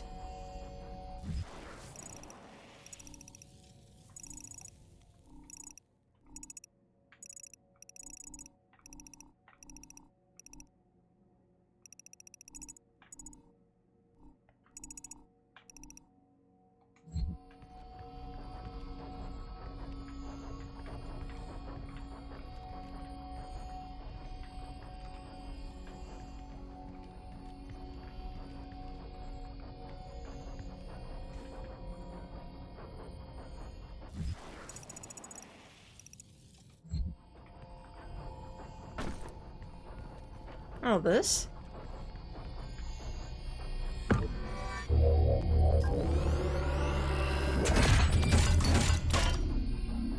Oh, the Imperium keys! I forgot all about this! Gosh, this was so long ago.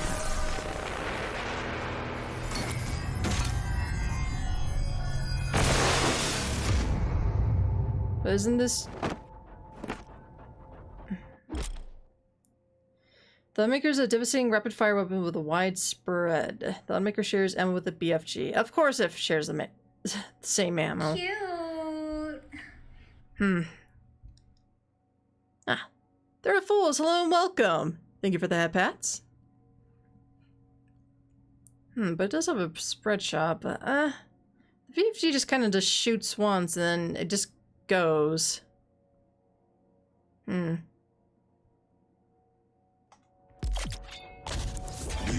Maker. Pure Maker technology. Inspired by Sentinel weaponry and refined by their divine intellect. Its destructive potential is staggering.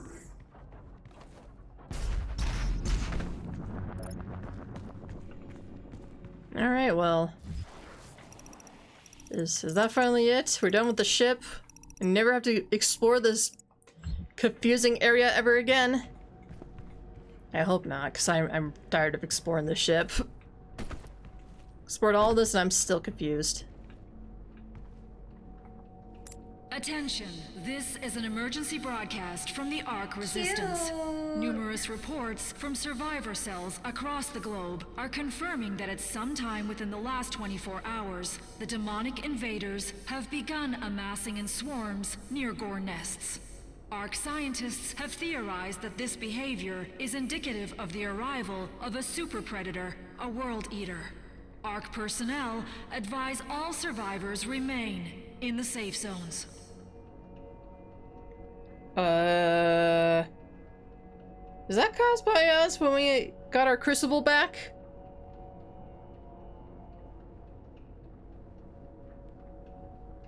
Oh, does it? Yeah, sure enough. Then what about the bloodstain one?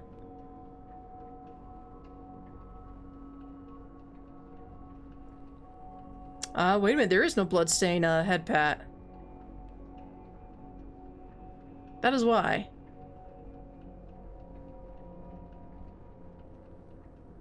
I wonder what... Oh, the bonk might be different because of the size. Okay, yeah, that's why. Okay, that makes more sense. Okay.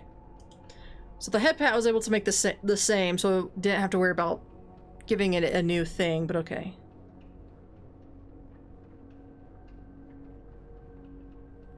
Okay. Well then.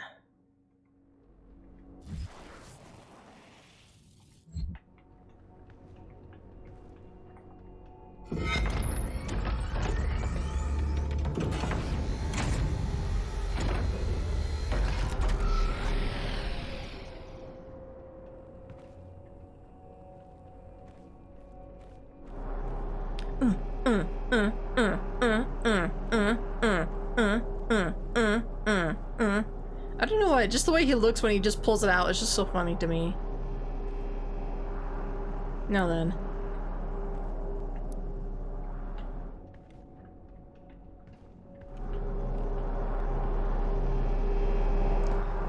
Okay, let's go ahead and just like quote-unquote start it, but I'm doing it so I can save, like right now. With the Crucible Blade forged anew, you begin your journey to the Khan Maker's heavenly realm of Urdak to stop her from getting full control of the slumbering icon of sin. To reach the Maker world, you must pass through Necrovale, City of the Damned. At the core of Necroval towers the Citadel, wherein human souls are sorted, tortured, and converted into Argent energy. At the tower's peak, Argent is transmitted directly to Urdak, providing you with the only known point of entry to the Maker City.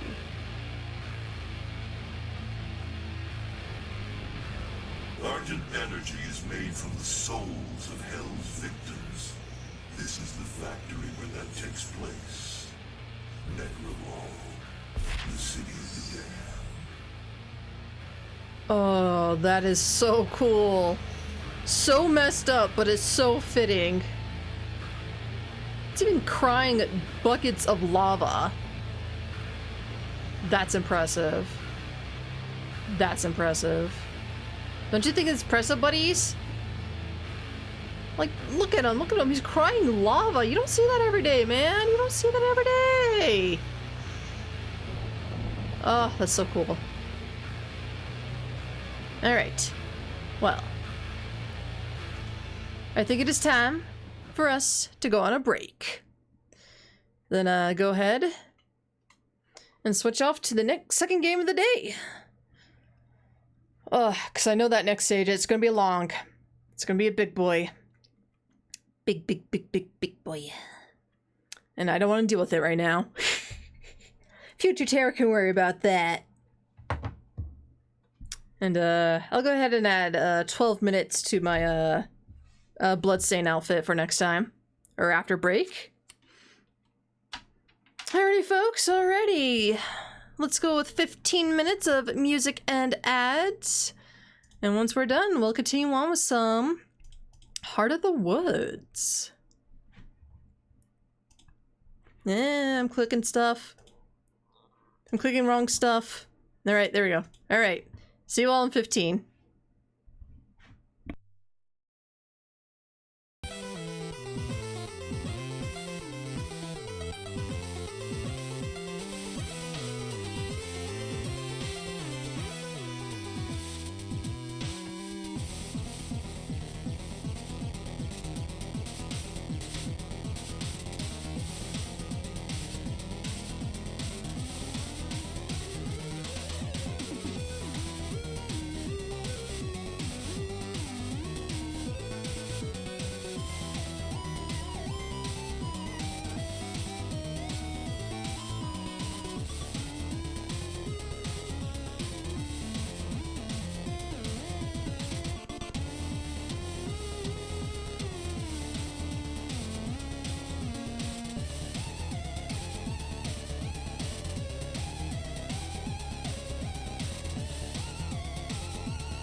Alright.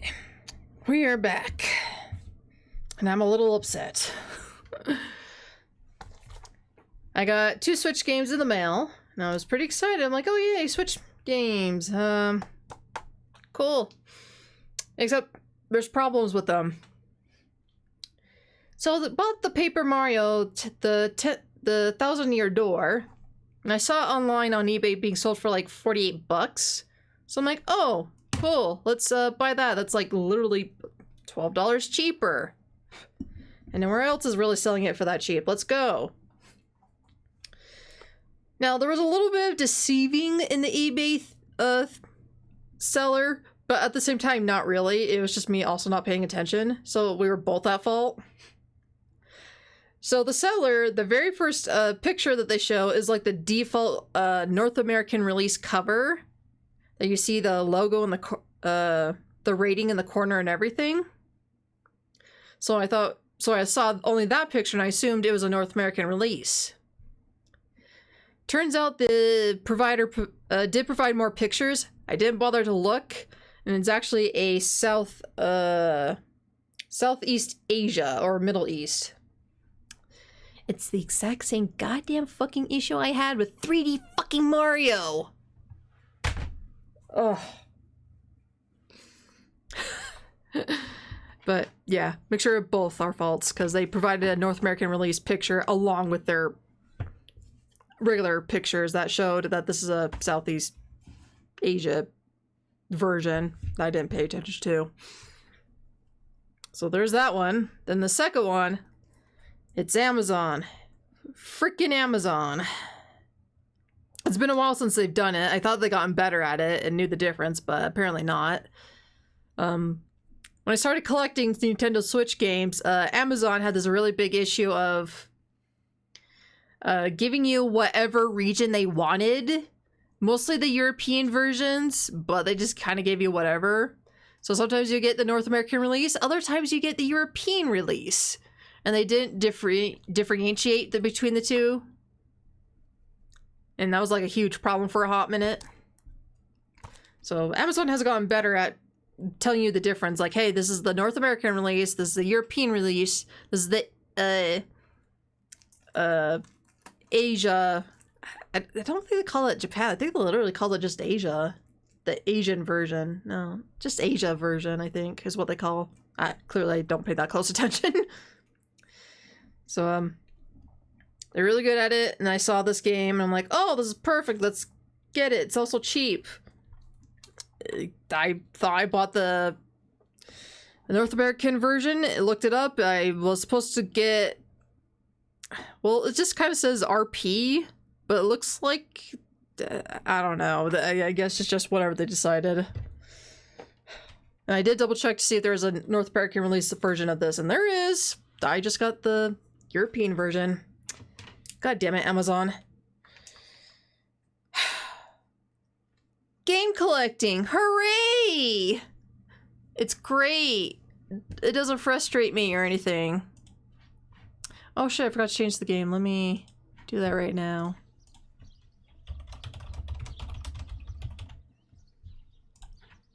There we go. Ay. Ay, ay, ay, ay, ay. Alright. Let's just sit and play our game, yeah? Just play the game. Just play the game. So, last time, let's see. So, everybody's aware that Maddie is dead, or something happened to Maddie. Morgan thinks Maddie's dead, but Tara is still believing. We have confirmed that Morgan's mom can use powers. The cat can talk. Pretty shocking. Met the forest spirit. It was that giant dude from the night we saw him in the church. He was that guy. That's pretty much it. There's not much going on in that episode, surprisingly enough. But, oh, just got back just in time. Yeah, just in time. I'm doing a little bit of a recap. But yeah, not much happened. Oh, except last time where we left off, the mom, Morgan's mom, saw both Maddie and Abigail and wondered why the fuck they were there. And it's just like, wait, so she could see them as ghosts? What? What is going on? Dun dun dun. Go, Tara, go! Alright. So now we're playing as Abigail. Apparently she can talk. The midday sun sits high in the sky, setting everything in glitter. The vibrant music of the forest, the pitter-patter of dripping snow, the chitter-chatter of birds, and the accompanying breeze is especially loud today. We also had the first storyline branching choice, I suppose, last time. Yes, that is also correct. We had our first choice to make. The events of yesterday are a forgotten nightmare, and so today must be a dream come true. Medicine stands with her back to me and to the church, facing the forest. Her head is tilted back ever so slightly. For the first time, she looks truly at peace. For the briefest moment, she's framed by the sunlight. Then, perhaps sensing me watching, she turns around and smiles at me, and I can't help but smile back. Without a doubt, the past several days have been the happiest of my extraordinary long existence. Good morning. Did you sleep well?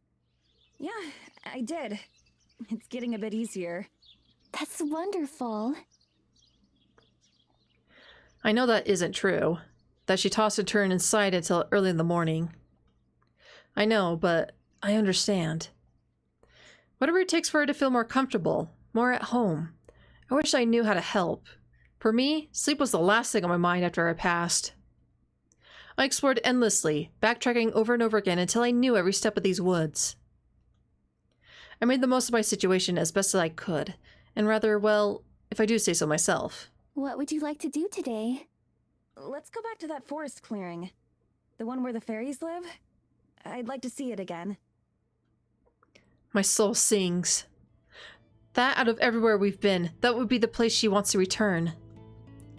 I rush to her side, drawn to her presence like a magnet. Simply being near to her makes me happy. A part of my mind screams at me that I don't deserve it. The same way that she doesn't deserve to be so miserable. Still, I put on my brightest smile as I touch her arm. That sounds perfect. I'd like nothing better. Shall we go now? Yeah, sure.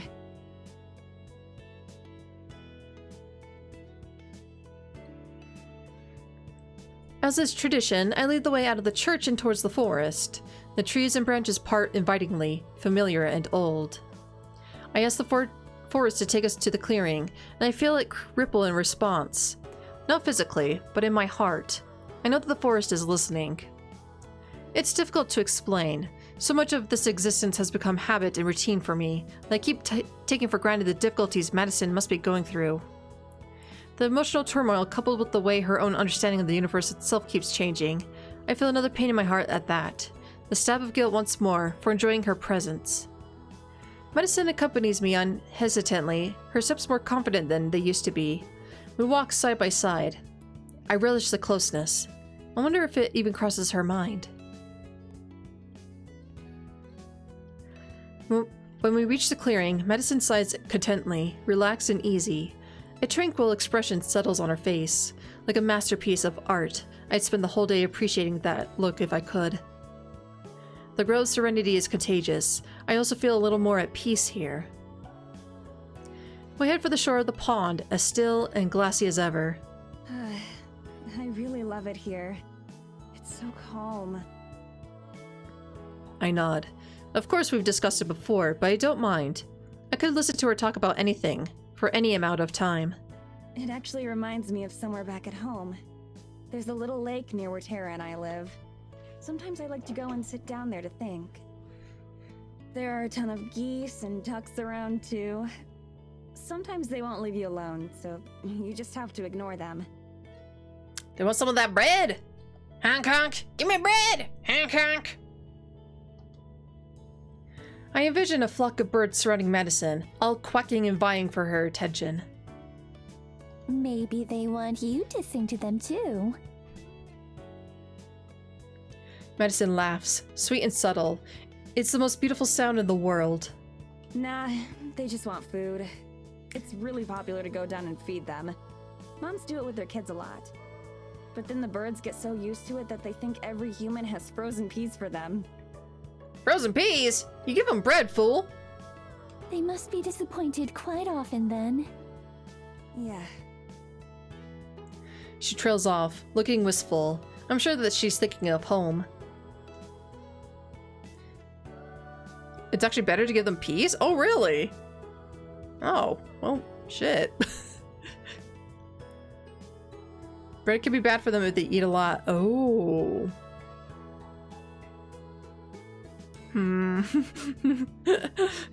Whoops. But again, I don't think I've ever given them that much. Like maybe one entire bread. Like one slice of bread, but that's about it. Grapes also work. Wouldn't that be too big? Like, wouldn't that get stuck in their throats? I feel like grapes might be too big. Well, I guess it depends what type of grapes it is. Some of them are pretty big. Others are kind of small. Yeah, that should be fine. Never mind. Okay. Well, that's good to know.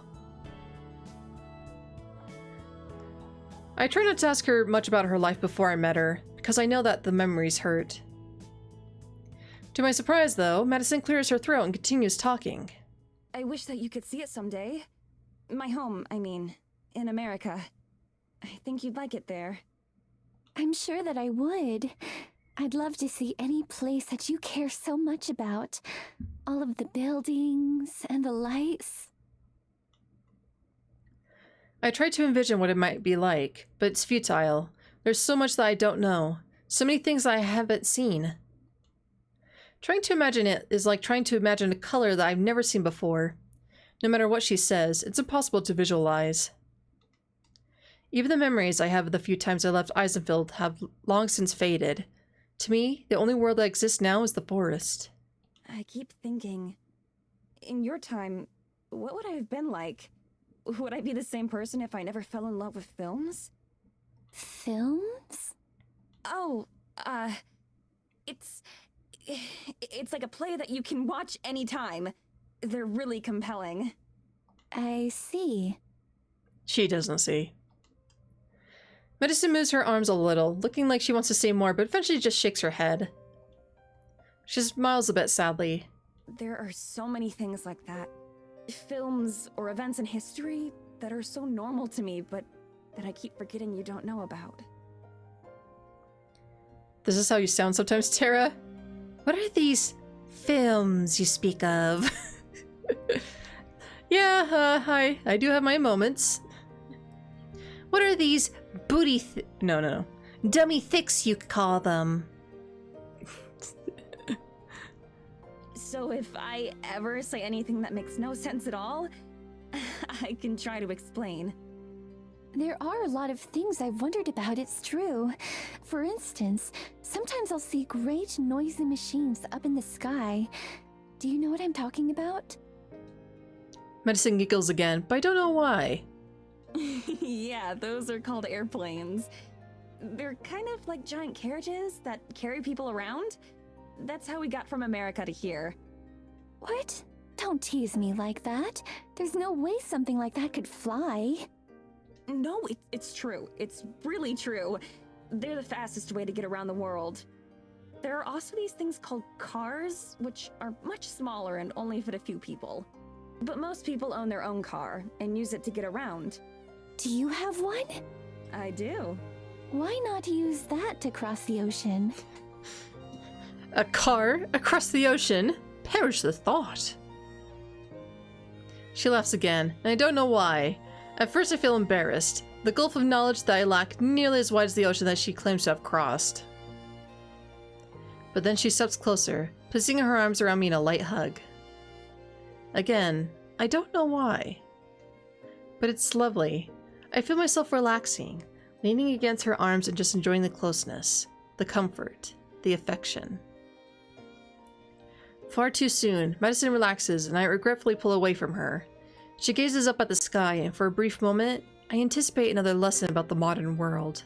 I've been thinking a lot about what you said the other day. About how you've never wanted to leave this place. Yes, I'm far too cowardly for that. And in many other ways, too. I don't think that's cowardly at all. It's difficult to leave behind what you know and what feels safe. In fact, it's really scary. I know that the two don't really compare, but before I decided to quit Terra's show, I felt the same way. But I decided that if I wasn't happy with how things were, that I should just take the risk and change something. Everyone has those worries, though. That doesn't make you a coward. Madison half smiles, the side of her mouth curling up just a little bit.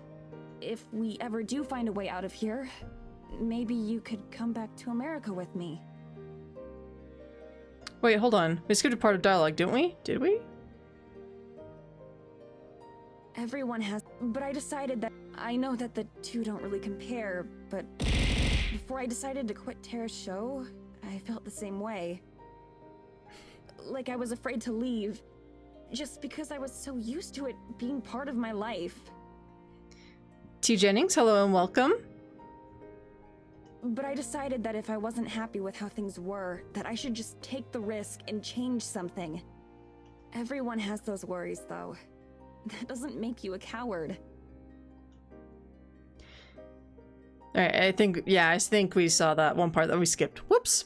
That's my bad. I was looking away for a minute. Alright, Madison half smiles, the side of her mouth curling up just a little bit. If we ever do find a way out of here, maybe you could come back to America with me. She's joking. I'm sure that she doesn't mean it, or at least not fully, and yet my heart flutters like a bird taking flight. Even after everything that's happened, that she'd even have concern for someone like me.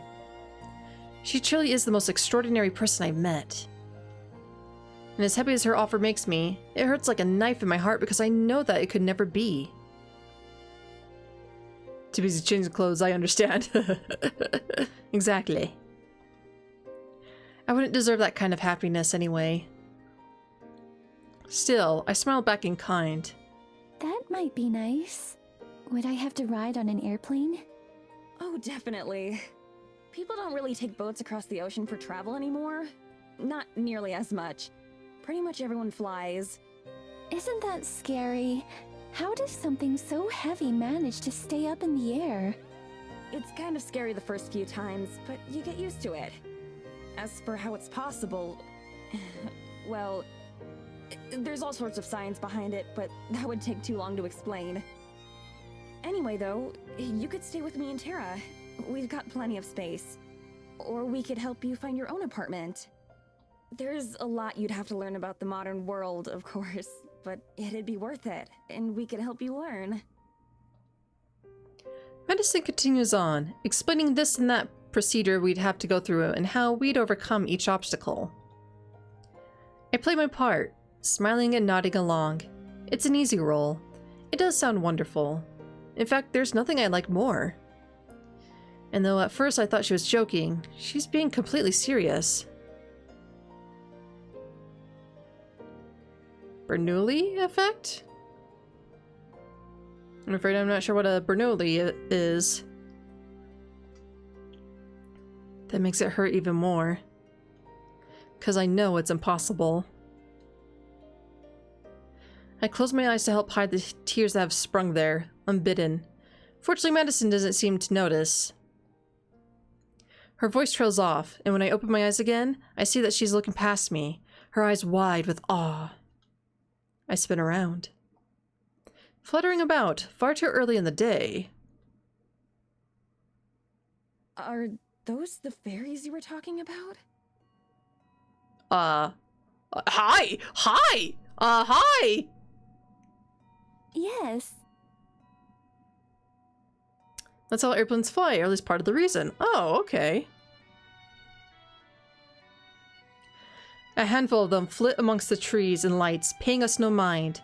They move like dancers, their motions fluid and in sync with each other. As one rises up to adjust a hanging light, another fairy weaves between branches, carrying something in its hands that I can't see. Though I only spy a few of them right now, I'm sure that many more are just out of sight, deeper in the grove or otherwise nearby.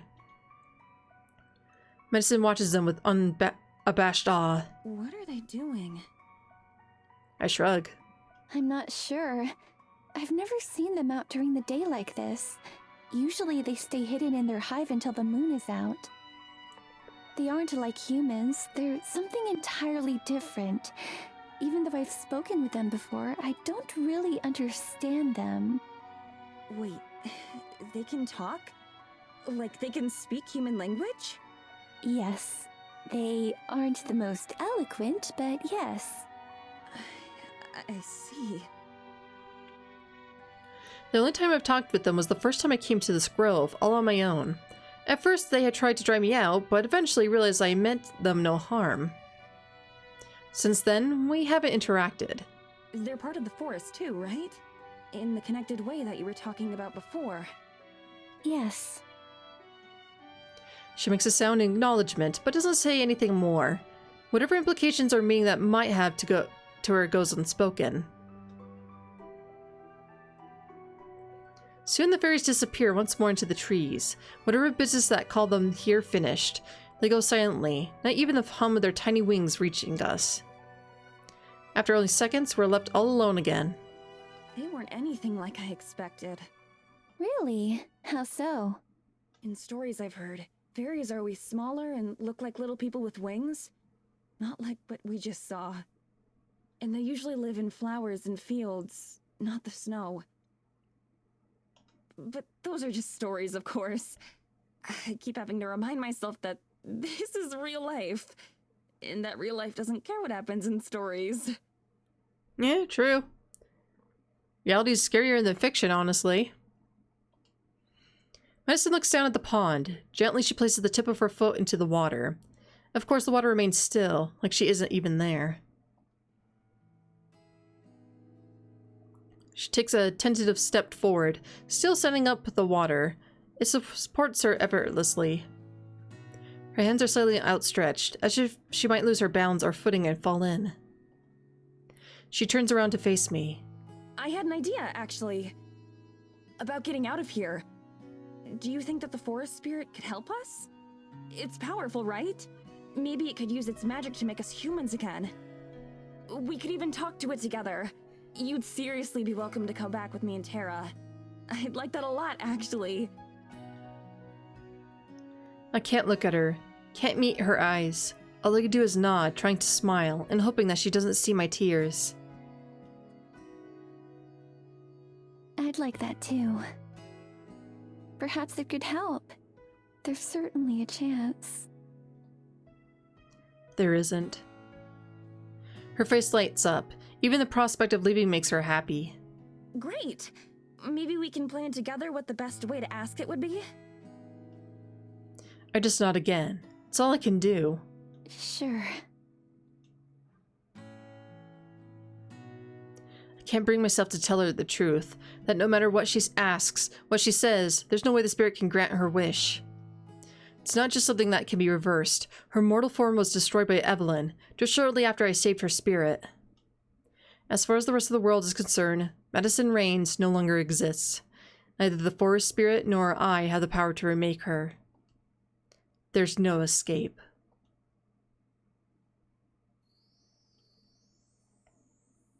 Oh, chapter 4. I know. Sad. So sad.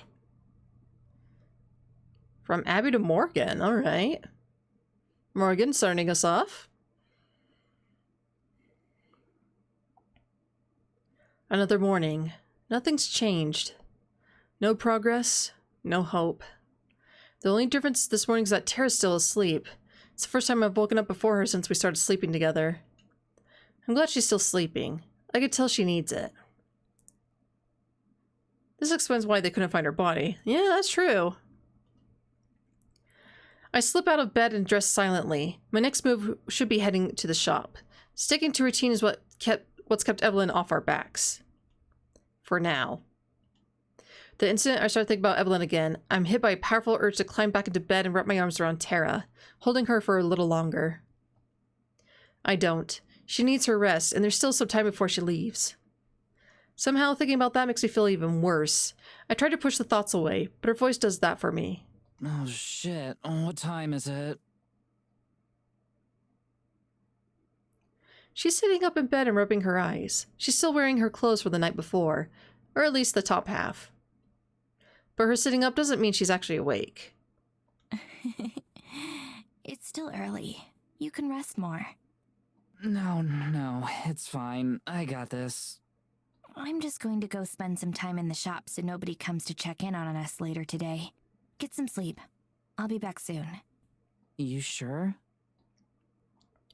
I move back to the bed and kiss her forehead before lowering her onto her pillow. I'm sure. I'll wake you up when I'm back. Okay, cool. Thanks, babe. I mean, thanks.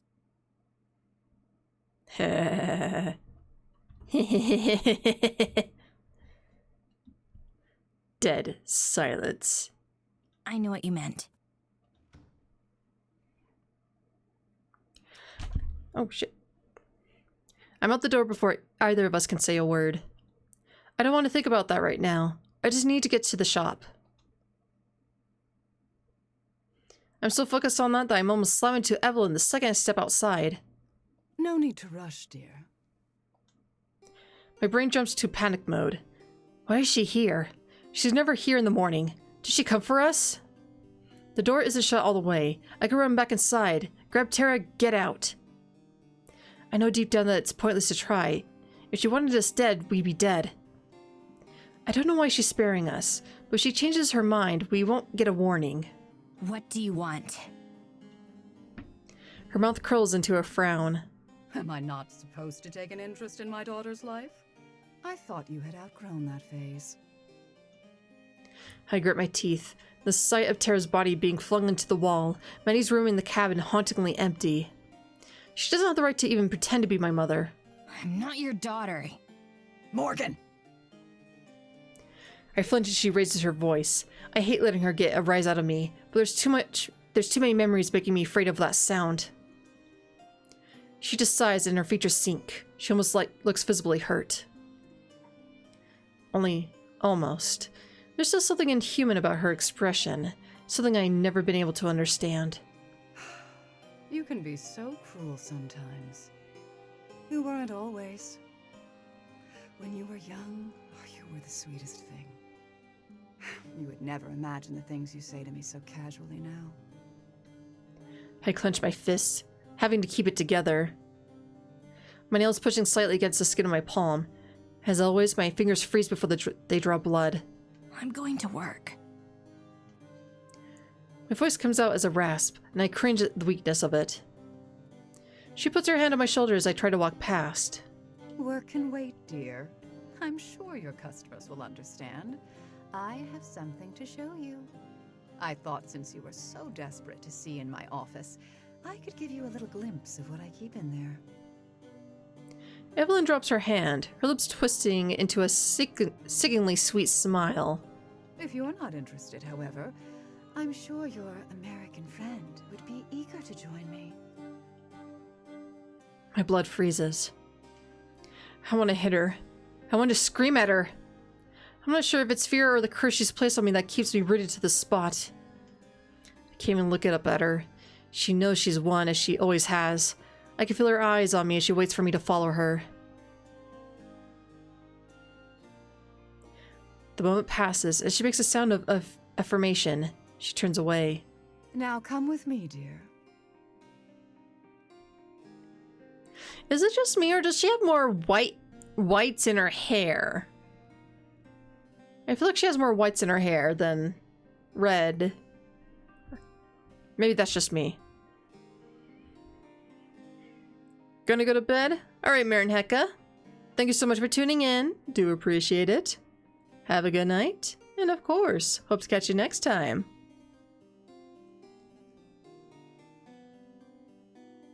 Maybe I was just only now paying attention to it. Yeah, that's fair. I figure out where we're heading after a couple of minutes of walking. The forest. She's taking me in there. Then... this could be it. Ah, here we are. I look back to the house for what I hope isn't the last time. What's going to happen if Tara wakes up and can't find me? What if she never sees me again? Tara. I mutter her name under my breath. Some dumb, childish part of me hopes that she heard it somehow. It's better that she's not here, but I still wish she was. What was that, dear? Nothing. I ought to thank your friend. She's made motivating you so much easier. It's nice to see you caring about someone other than yourself for once. I'd almost think you were finally growing up, if you weren't so stubbornly holding on to your teenage rebelliousness. I don't say anything. I keep my face blank. 1, 2, breathing. She pays me no mind.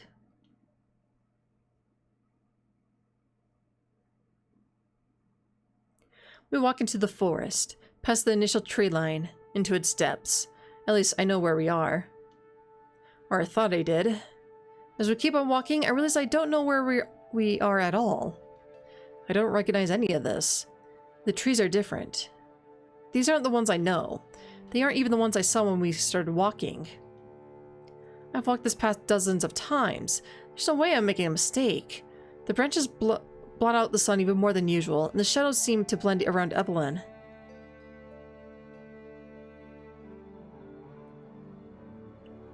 I can hear the creaking of old wood in the darkness.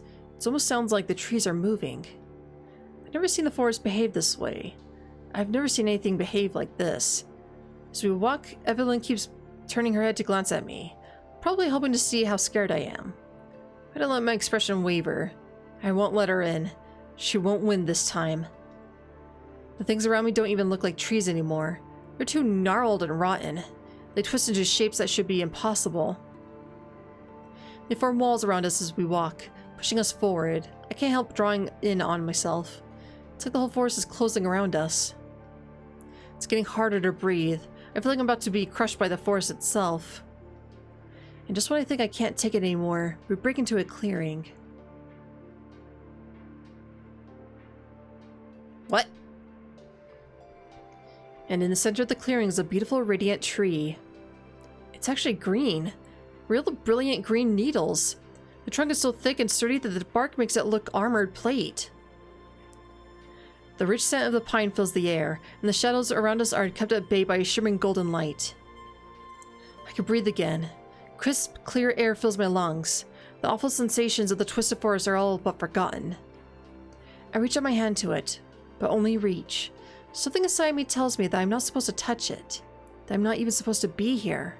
What is this?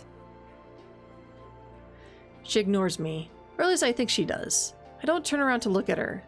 I'm too transfixed by the trees ahead of me. I don't know how long I stand there staring, but after some time I notice the air around me change. My limbs begin to numb almost immediately. When I look back at Evelyn, she's glowing, an oily shimmer all over her body. And she's smiling at me. Smiling. You were so peaceful, so calm. I can't remember another time when you were so relaxed. I hate to interrupt it. Really, I do. But I only have so much time to spend here. Do you understand? She starts walking towards me. That's when I see the knife in her hand. I try to open my mouth to speak. I try to move my feet away from her. I can't. Completely still, and pulse crashes against nature. My heart hammers in my chest. Every muscle in my body is frozen. I can't even shake. This forest spirit. It's so young. As small as it is, the power within it is enough to melt the ice in this place, to draw you in. You love it so much, even though you'd only just met it moments ago. A rush of understanding fills me. The warmth, the peace in this place. A haven from the cold, and we are the intruders. I always knew you were part of this forest. Much more than any of the others. This confirms that. She grabs my hands and holds it up, examining my palm, running her fingers over it creases, as if like nothing she's ever seen before. I thought it would make you dangerous. It didn't. It made you weaker. She presses the blade to my hand. My mind screams at my body, desperately trying to make my muscles to respond. Your one chance at success, of escape. And you're weakened by it. She laughs to herself, like she knows a joke that I'm not in on. With a swift motion, she drags a knife against my palm. I stare in horror as blood trickles and pools from the open gash. Since you loved it so much, I wonder how it will feel for you to be the one to kill it. My strings are cut in the moment, and I fall over. The rush of sensation rushes over me all at once. The pain. The cold. I scream out, clutching my palm. I turn and try to crawl immediately, my instincts shouting at me as I fall to my knees over and over. Get up. Run. Run! But it's too late. Evelyn grabs my wrist so hard I feel like the bones are about to break. She swings me around and presses my bloody palm into the forest spirit. Before I can rip my hand away, I feel a voice bursting forth from within.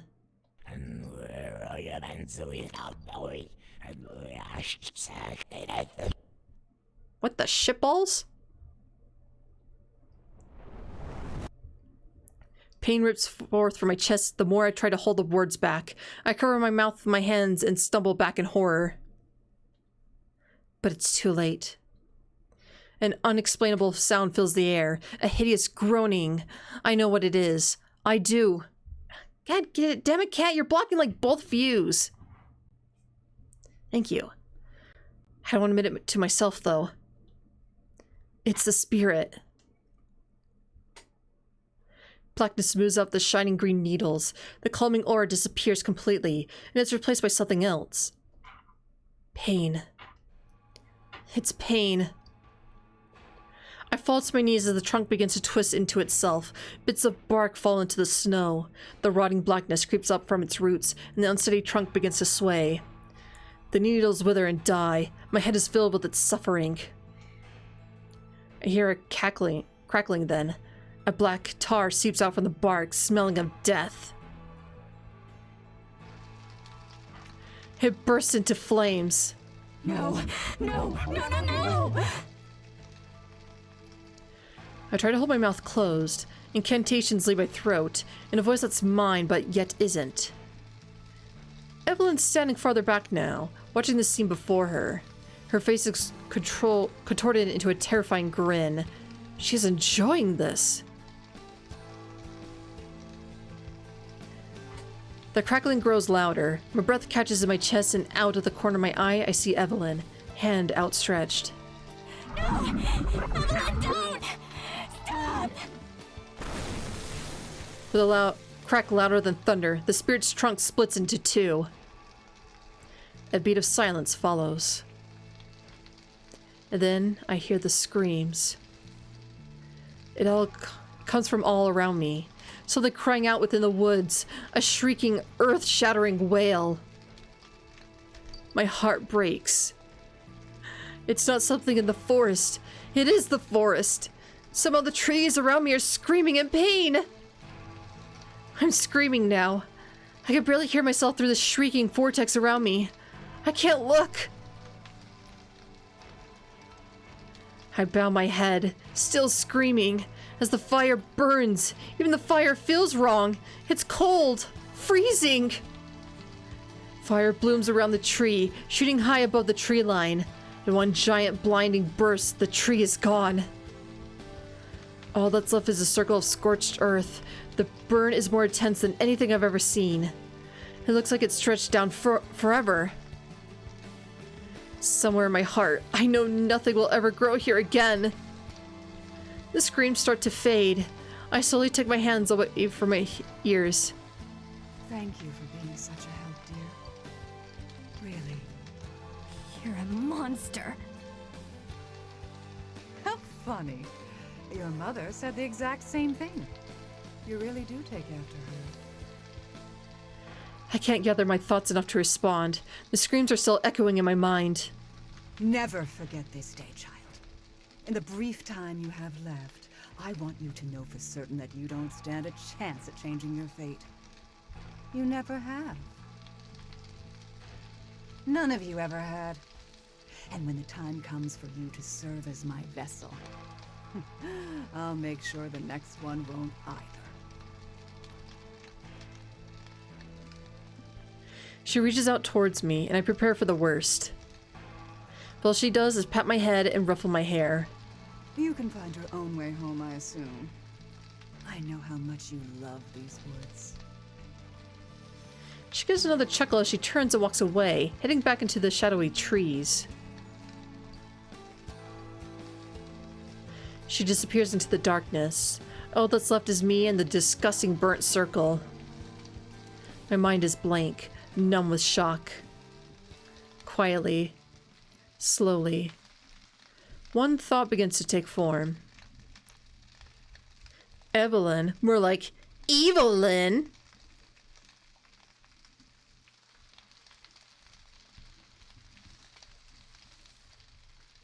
Oh. But you don't stand a chance against power like that. She'll pay for this, no matter what it takes. She tried to break me for years, over and over again. I never let her, and I'm not going to let her do it now. I don't care how powerful she is. I don't care what she did to Maddie. She's going to pay, and Tara and I are going to make sure of it. We'll destroy her, once and for all. We'll leave this place behind for good, together. And nothing's going to stop us. Nothing's gonna stop us. Nothing's gonna stop us. Nothing's gonna stop us now. I open the front door and its weight drags me forward as I stumble inside. I prop myself up on the knob, trying to catch my breath. I can't.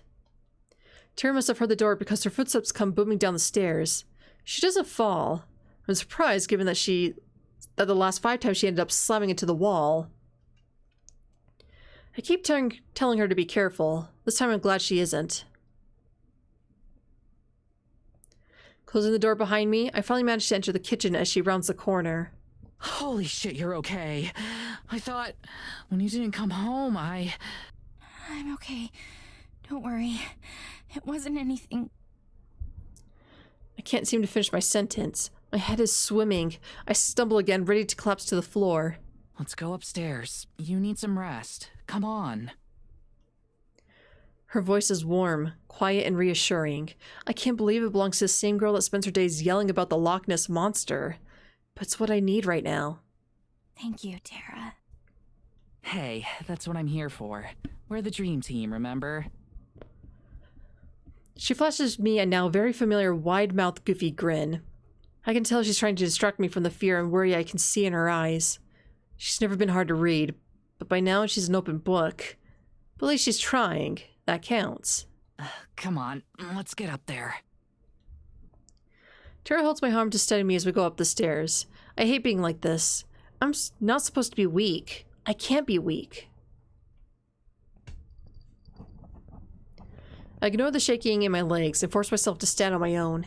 Even if I'm just walking on to the bed to sit down, it helps. You just sit here for a minute and relax, okay? I'll go make some coffee or something. I thought you didn't even know how to make coffee. That's where the or something comes in. Takes me a second to realize that I'm still laughing. Everything's gone wrong, but I'm laughing. Every time I start to lose hope, she makes me laugh. She's smiling again. It's genuine this time. I guess I'll take the risk. Thank you, Tara. I'm not good with words. I want to kiss her, to thank her genuinely. It's not the right time. I kiss her cheek instead.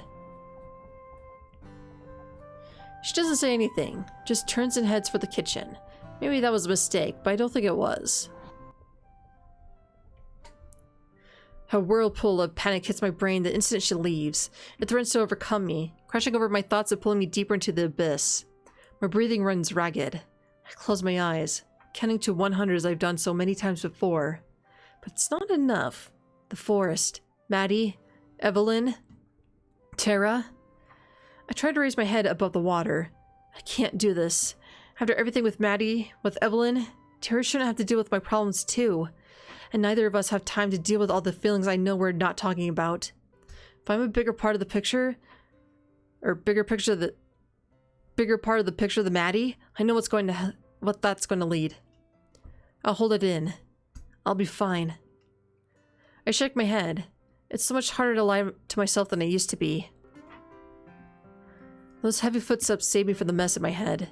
Tara slips back into the room with 2 mugs of what I think is supposed to be coffee. The smell of coffee always makes me feel calm, but right now, it just makes me feel sick. Here we go. If the caffeine in this doesn't wake you up, then at least the taste will. As long as it doesn't kill me. No promises. I bring the mug to my lips and taste it carefully. It's not bad. Or I'm just desperate. Coffee is nice. Meh.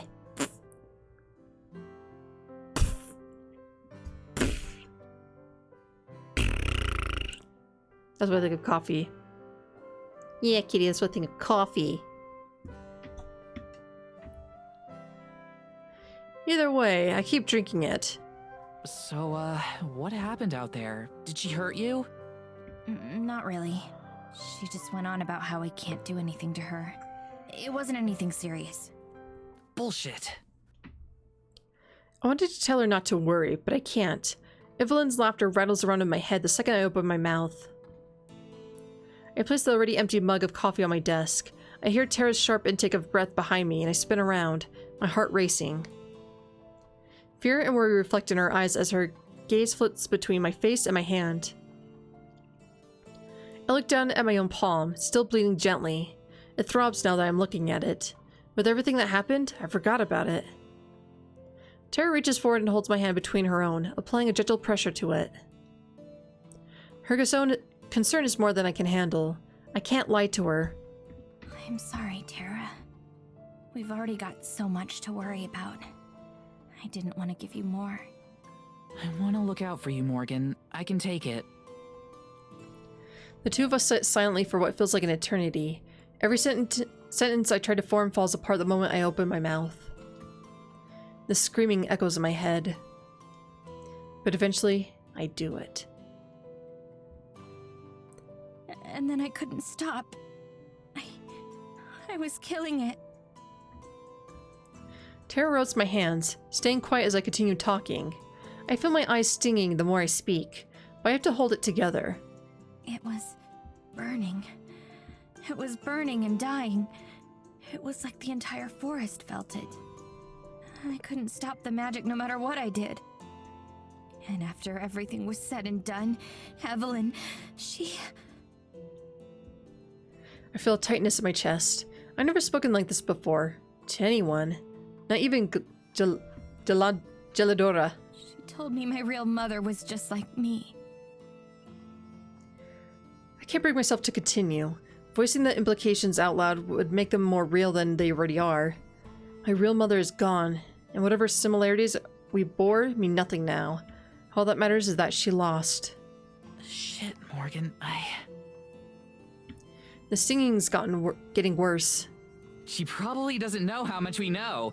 If she's trying to scare you, that means she's really scared of us. Her pulling weird shit in the forest isn't gonna change anything. She can't understand. How do I tell her about the screams of the forest? That black fire? The trees were... I cut myself off. What am I doing? I already told myself I wasn't going to let this get to me, and here I am, already about to lose it. I have to keep it together. You're right. Sorry. I shouldn't have made such a big deal out of it. Hey, that's not what I meant. I want to hear what you have to say. She sits down next to me. The stinging in my eyes isn't going away, no matter how many times I try to blink it back. You know I'm not the best at, like, saying stuff. Or knowing how to say stuff. Isn't that your job? Yeah, but do I ever look like I know what I'm doing? She holds my hand as I chuckle. Saying stuff is difficult? Yeah. Finding the right words is also difficult. You've got a point. But I'm okay, I promise. It was just some cheap scare tactic. I wouldn't let something like that beat me. Like you said, this is just a sign that we're on the right track. Just because everyone else before us failed, that doesn't mean that... Morgan, Huh? you're crying. What? No, I'm not. Inch by inch, I reach up and touch my cheek. It's wet. I can't be crying. My eyes are still stinging. I've been holding it back. It's okay. You can cry. I told you, I'm not... My voice cuts off as I let out a choked sob. I'm not... Tears flow down my face for the first time in years. Each one burns my skin like a tiny, painful reminder of how pathetic I'm being. I desperately try to wipe the tears away, even though I know it's pointless. They just keep coming. I squeeze my eyes shut instead, in hopes that it'll somehow force the tears back in. Then, once again, I feel Tara's arms around me. She squeezes me so hard that I start thinking she's trying to wring the tears out of me. I want to push her away, to tell her I can handle this on my own. I don't. I can't. I need her. Let it out. You know I've got you. I let it out. I throw my arms around her and rest my head against my shoulder. Against her shoulder, technically? Eh, whatever. All I can do is hope that the fabric muffles my sobs. She rubs my back slowly and presses her lips to my forehead. I already feel like I'm burning inside, but her warmth is different. Soothing. My whole body shakes against Tara. She doesn't flinch. She doesn't say anything. She just holds me close. This isn't the girl I spent years watching yell about monsters on the internet. This isn't even the girl that stepped off the train a few weeks ago. Something about being here changed her. As I cling to her for dear life, I realized that it changed me too. I can feel my tears start to slow when that thought crosses my mind. I'm finally able to catch my breath. Tara's grip on me loosens as I stop shaking. When she takes her lips off my forehead, I have to fight the urge to pull her back down. I pull away and sit up instead. It's nice to be able to wipe my cheeks and actually have them stay dry. Looking at her now, I can see that Tara's face is stained with tears too. It's my fault. I'm sorry. Hey, it's cool. I don't think anyone on Earth or anywhere else would say you don't deserve a minute to get it all out there. If you say so. For what it's worth, I think you stand a way better chance than any of the people that came before you. After all, you've got one thing they don't. What's that? She breaks into another massive grin that the tear streaks on her face can't hope to tarnish. I know what she's going to say before she even brings out the finger guns. Me, obviously. I start to chuckle before bursting into laughter. Real full laughter. Even now and then a sob slips in. I don't mind as much anymore. As always, she knew how to make me feel better. My incredibly humble savior. Hey, if I can't stay on brand even under the threat of death, I don't deserve to be popular. I love that about you. I clench my mouth shut the instant the words leave it. I don't know where that came from. Tara's expression makes it clear she doesn't either. Thanks. Yeah, no problem. We look away from each other. I do my best to focus on anything in the room that will hold my attention. Hey, can I say something? You're so awkward and cute. Oh yeah. Massive awkwardness, but also very cute. Yes. When I look back up at her, I can see that her entire face is bright red. As much as I love to joke, I'm 100% serious about you having something that they didn't have. More than one thing, actually. What are you talking about? I mean, you're really brave. Like, the bravest person I've ever met. You're smart, too. Hell of a lot smarter than I am. You're... She scrunches up her face in that cute way she always does when she's trying to figure out what to say next, which means I've seen a lot of it. You're all the things that I act like I am. You're smart, you're brave, you're strong. You're not afraid to fight back against bullshit. You're beautiful, you're capable. You've been through a ton of bad shit all your life, and you're still fighting, even against things nobody else out there believes. I spend nearly every day of my life thinking about the strangest things in the world, and I still couldn't have imagined someone like you really existing. If I hadn't watched her ramble for years, then I'm sure that by now she'd be incomprehensible. But I can hear every word, and I feel my heart beating faster with each one. And you're just really awesome and fun to be around, and being here with you is one of the best things that's ever happened to me, and I don't want this to end, and I'm in love with me. I'm in love with you! You're in love with me. I'm in love with you!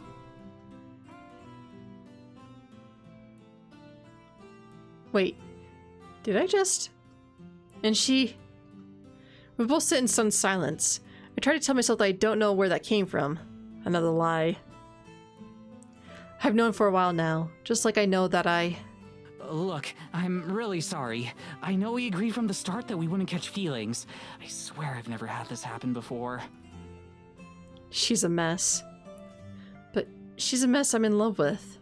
I get if you're upset, and I'm sorry for bringing this up now while we've still got this other shit going on. And when this is over, I can just leave, and I won't make a big deal about any of it, and we can just go back to living our own separate lives.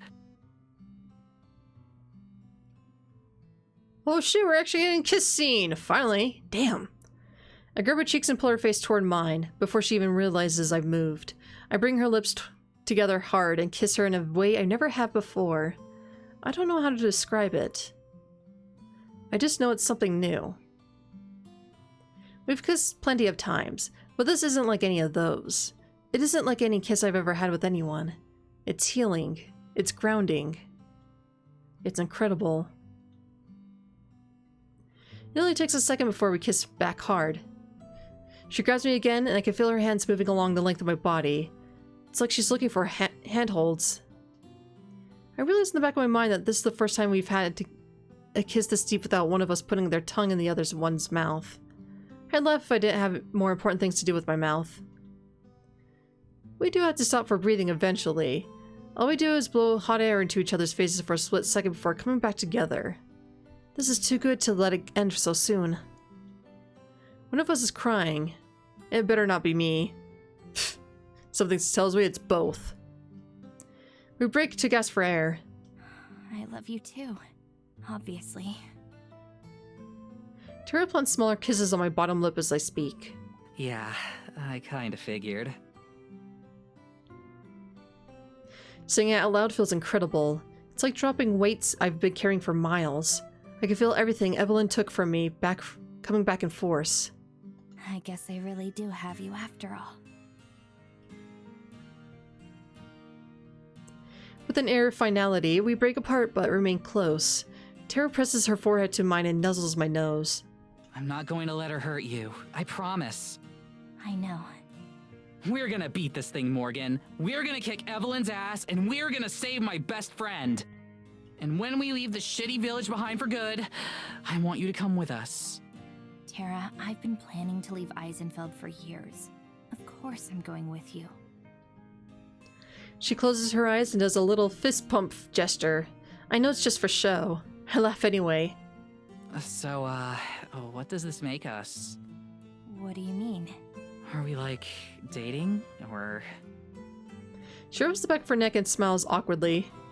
I mean, it's been a while since I've done something like this, and this isn't exactly a normal dating scenario. Yeah, that's fair. I know what she's trying to say. We don't know what's around the corner yet. But right now, I don't care what's around the corner. Yes. Huh? I'd love to have you be my girlfriend, Tara. You're right. We don't know what's coming next. But I do know that no matter what, we're leaving Eisenfeld together. So let's leave it together. She freezes for a second, then gives me a massive goofy grin and throws her arms around me. Romance and wordplay? My mom was wrong when she said I couldn't have it all. We try to kiss, but we're too busy laughing. We fumble a bit more before we finally make it. So, girlfriends, huh? That's how it works, yeah? Awesome. Cool. Girlfriends. Yeah. You sure do have a way with words. Hey, I have other talents. Oh yeah? Like what? I already know what she's about. already know she's about to kiss me, but I beat her there. My lips meet hers on the way up. Her squeak of surprise melts away as we hold each other. We're still in danger. We still don't have any real chance at victory. We still have more questions than we do answers. But I'm not afraid. Not anymore. We're going to make a life for ourselves, somewhere out there in the world, and nothing's going to get in the way of that. I promise. For you, I promise, I'll never forget.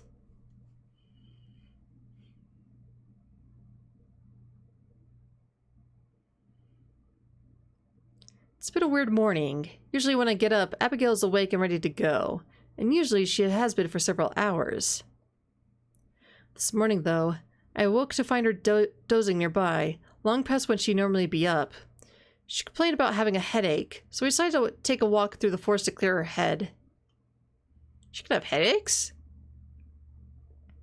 So far it seems to have had the opposite effect, though, and we've been walking in uncomfortable silence. It's been maybe an hour or so when we first noticed the buzzing. It's because the forest spirit got hurt? Maybe. At first it was very faint, like the sound of the wind or rustling trees. But then it started to get louder. And louder. Fairies! It's the first word she said in ages. She pulls me closer to her as the buzzing gets closer. Sure enough, the source of the noise soon comes into view. Dozens of fairies, maybe even as many as 100, flutter past overhead. They form a cloud rushing through the forest, nimbly weaving over and under the branches. When I first saw fairies back in the clearing, their movements were graceful and delicate, but now they're frenetic and urgent. The swarm travels right towards us, though they don't seem to notice or care about us at all. The buzzing has grown to an almost ear-splitting level, and I realize it comes from their wings. Like bees, their tiny wings beat rapidly to keep them up. They're a blur against the fairies' snowy-looking bodies. Suddenly, several of the fairies split off from the rest and dive towards us. I fling up my hands to protect myself, but they come to a halt overhead. This is my first chance to get a good look at them. Starting to see some translation errors. Well, not translation errors, writing errors, but grammar errors. There we go. Person 56, hello and welcome. Typos, thank you. I'm like, I know the word, I just can't say it right now. I'm having typos of my own, apparently. Their bodies are smooth and pale blue with the whitest tinge. Their eyes are beady and small, looking more like a tiny little flux of obsidian than anything with sight. At first, it looks like they were wearing gowns, but then I realized that what looks like clothes are parts of their body. Colorful plumage helps make each fairy distinct from one another. I'm also losing my voice. Blech. Also, you may just call me person. Most do. But I like saying a person. Then again, I like saying most people's full names. For some reason. I don't know why. Rather than legs, their bodies taper off into a point like little ballerinas. Like snowflakes. No, two look the same. One of them turns a somersault while the other hovers anxiously. Our queen! Is that you? Have you returned? Huh? Their voices are all identical, squeaky and raspy, yet impressively loud despite their tiny size. It takes a second for me to realize that they're addressing me. I'm sorry. I'm not your queen. I'm just an ordinary human. A human? Ordinary? Don't think so. Man, this game does not like the fairies moving, that's for sure.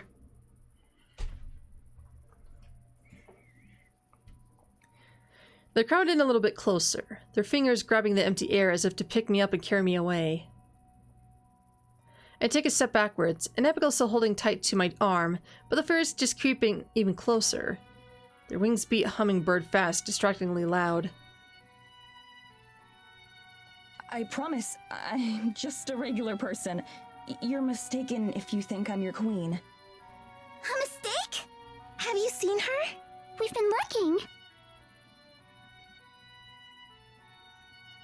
We haven't seen her. We haven't seen anything like her.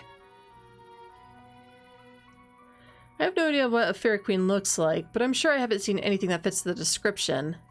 How long has she been missing? It's hard to say. Did you know? Time is a human concept. Excuse me, princess. Their answers aren't helpful at all. They at least understood my question, which means they have some knowledge of time. It doesn't make a difference, though. The rest of the swarm has moved on, the buzzing fading once again, but they don't seem bothered. If we see her, I'll be sure to tell her you're looking. That won't be needed. She surely knows. That's why she's our queen. The fairy's peculiar way of speaking in turn is almost comical.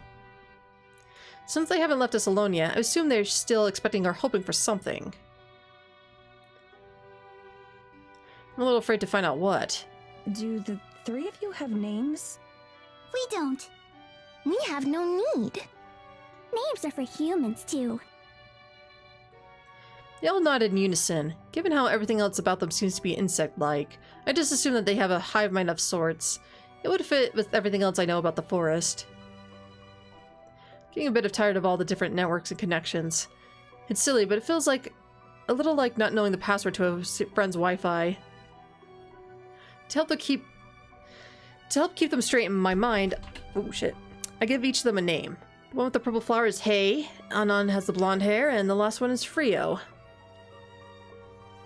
Beside me, Abigail tugs my sleeves surreptitiously. She angles away from the conversation, trying to lead me out of it. I turn back to the fairies, putting on my best customer service voice. We have to go now. It was nice to meet you. I hope you're able to find your queen soon. Those are not names I would have come up with. Well, whatever works for Maddie, I suppose. I don't want to turn my back on them, so I wait for them to say their farewells and leave. But instead, they come in even closer, causing Abigail to gasp. Don't go! What if you stayed? You could be our queen. You would do. We could make it so. It would be easy. Alarm bells ringing in my head. I start to step backwards with Abigail keeping right on me. There isn't anyone else. Not everyone is suitable. But you are. Let us show you what it'd be like. We can give you a taste. Would that be all right? Gosh, this game does not like the fairies moving at all. Holy shit. Their buzzing and flittering slows as 3 pairs of eyes stare at us. Abigail squeezes my arm. I move my mouth to say no, but the way their gaze pierces into me roots me to the spot, like tiny dancers adorned with glitter. Their skin simmers in the low light, filtering through the clouds.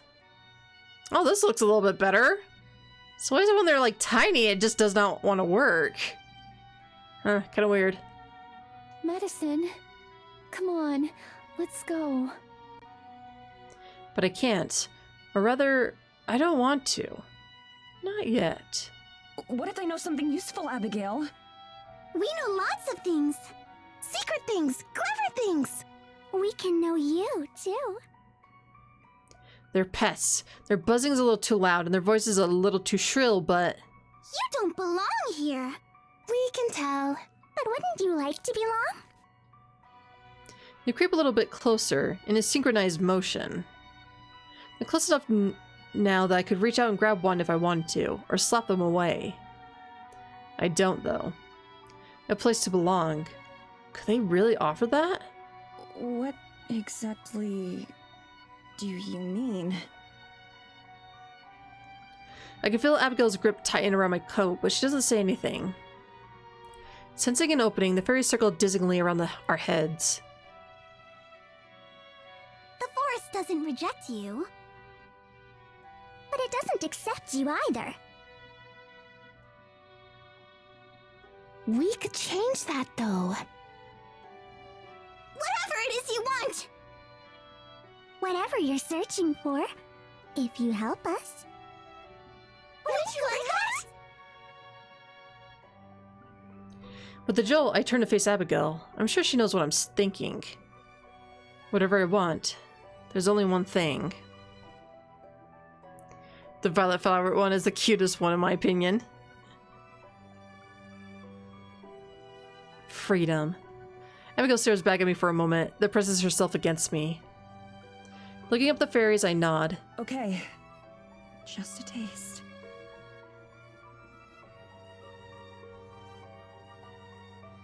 I like to actually look at them without them glitching all the fuck out.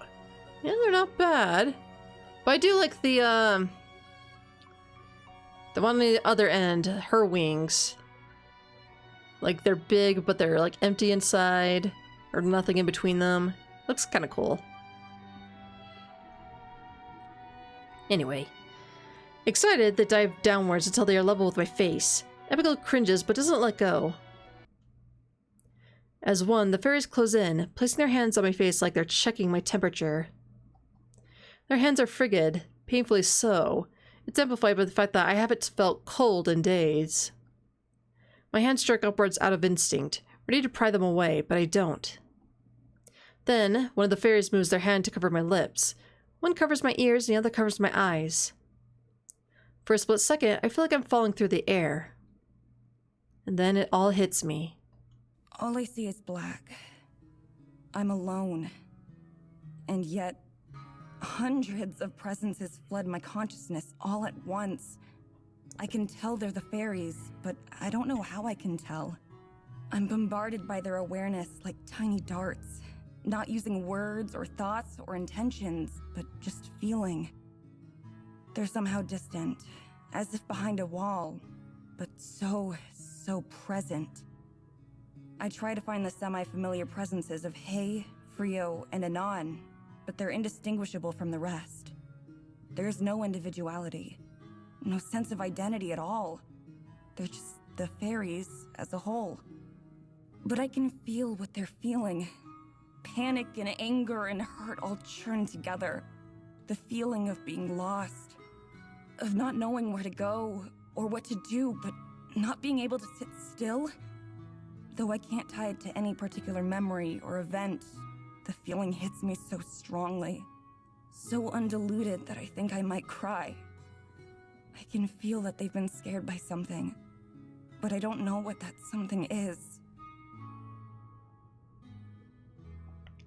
Rising Tempo, hello and welcome. Oh, I do? I thought we would sound completely different, but then again, I do hear my voice vastly different compared to how most people hear my voice, so... Then, at last, I feel a nudge within my mind. The sensation of being noticed. The presence takes me in, welcoming me. It occurs to me that I no longer exist. I try to ask what's going on, but I don't need to. The moment the question forms, the presence with me starts to answer. Images play in my head, ones I've never seen before. They're grainy like an old film. If I try to focus on a particular detail, the whole thing becomes muddy. I can see flames burning away at the forest. The fire is so real that I can almost feel its warmth. But when I start to focus on it, that too vanishes. The presence of the fairies weighs on my mind, an uninvited audience to the next part. I can see a fairy, stumbling alone, but something's wrong with it. I realize instantly, I can't feel its presence. Where it should be, there's just a gaping hole, so vast and profound that it hurts by sheer exclusion. So we didn't hurt the spirit? Or she killed the queen or something? Ah, okay. Sorry, Rising Tempo. Needless to say, I'm very interested in this story, so yeah, that joke went way over my head. It's agonizing. I want to tear my heart out of my chest so I don't have to feel it anymore. The presence of the fairies, the whole nest, tries to reach out after it and fill the hole, but it won't allow itself to be touched. The moonlight overhead, which I crave, falls onto the lone fairy who hastens to escape it. The lone fairy flees, and the rest of us mourn. One word pulses through my head, both a condemnation and reassurance. One word, though I don't know what it means. Moonsick. Moonsick. Moonsick. Moonsick. Moonsick. Moonsick. Moonsick. Moonsick. The vision twists, and I can see a woman. But she isn't a woman. She's also a fairy, but not just. I'm so happy and relieved to see her that I just know she's the fairy queen. I can feel how much she misses the lone fairy. I know, because I miss her too. Desperately. I can see her searching, her hope never fading, until one day, she's gone. The loss is even greater this time. A sick mixture of guilt and shame plagues me, because I don't know where she is. I don't even know how long she's been missing. How could I have not noticed? The loneliness is so great that I want to do anything to erase it. Another silhouette flickers, just out of sight, but I can't keep track of it. We all have to watch it together, and then I realize it's me. But just like the fairy queen I saw before, it's also not me. Visions of time pass, months, years, centuries, and throughout all of them, all of the loneliness is gone. It all feels right. I could fix this.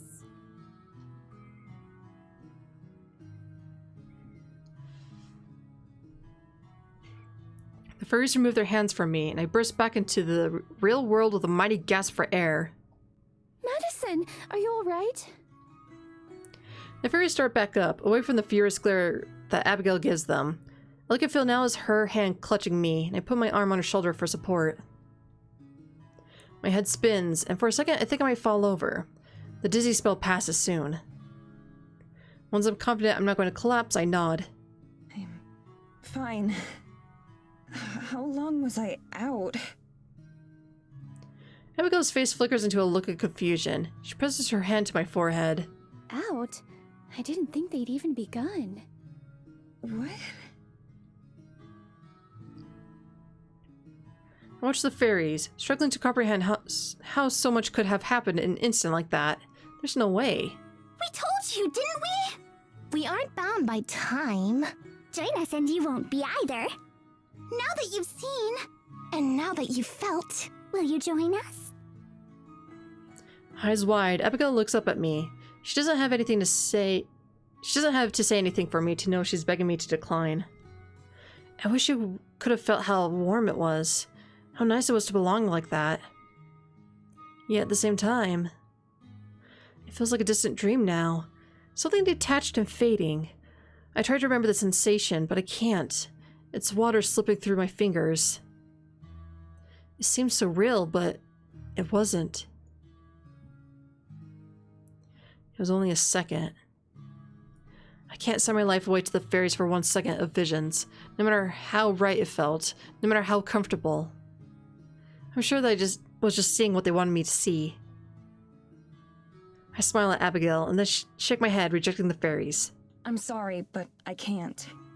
Thank you for showing me what it would be like, though. How can we persuade you? We need our queen soon. You could be our only hope. I know you do.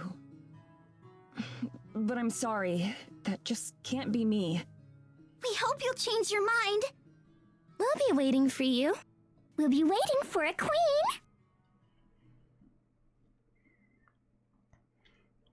With that, they turn tail and dart off in the same direction that their swarm had gone. Soon, all trace of them is gone, like they'd never even been there. Madison, are you sure you're alright? Yeah, I'm sure. It was just a lot. Was that really that fast? Yes. They touched your face and then a moment later you gasped. That's insane. It felt like a long time. Like years had passed. Abigail looks troubled, staring off into the forest where the fairies disappeared. Fairy magic is strange and beyond me. They're similar to the forest spirit, and yet... Different, but in a way you can't put into words. That's right. You certainly did see a lot, didn't you? Yeah, I guess so. Have you ever met their queen? Or seen what she looks like? Just once, long ago. She and the forest spirit are both guardians of the forest. Did you see her in your vision? I think back to what I saw. As best as I can remember, the image shifts and shakes my head, not wanting to be called to mind. More than what she looks like, I just remember how I felt. So happy and relieved to see her. I did, but I didn't get a clear look at her. I knew who she was, but I don't know if I'd recognize her if I passed her on the street. Do you think you could mistake me for her, like they did? Absolutely not. You're much prettier than she is. Abigail says it very matter-of-factly, as if she didn't just give me an enormous compliment. She carries on like it, too. Be still, my beating heart. But to the fairies, I expect it's hard for them to tell the difference between humans. So maybe you looked like her to them. I wonder how long the queen's been gone. It seems like they'd been coping just fine without her, until something happened to scare them. Something like what? Something hot and bright. Something burning. Something that hurt to think about. I don't know. I think it had to do with fire, maybe? So much of what I saw felt real, but most of it wasn't. Fire. Marie creases her face. What's wrong? Did you remember something? No. It was just a thought. Rather than elaborate, she fidgets with her hands. I don't push the subject. Maybe that's enough fresh air for today. We can head back to the church. I'm starting to think you may eventually have to make a choice between Maddie becoming the fairy queen or not. Maybe. All right. I'm pretty sure I detect a hint of relief in her voice. For the first time, I lead the way home. At least, I hope it's the way. I'm reasonably confident.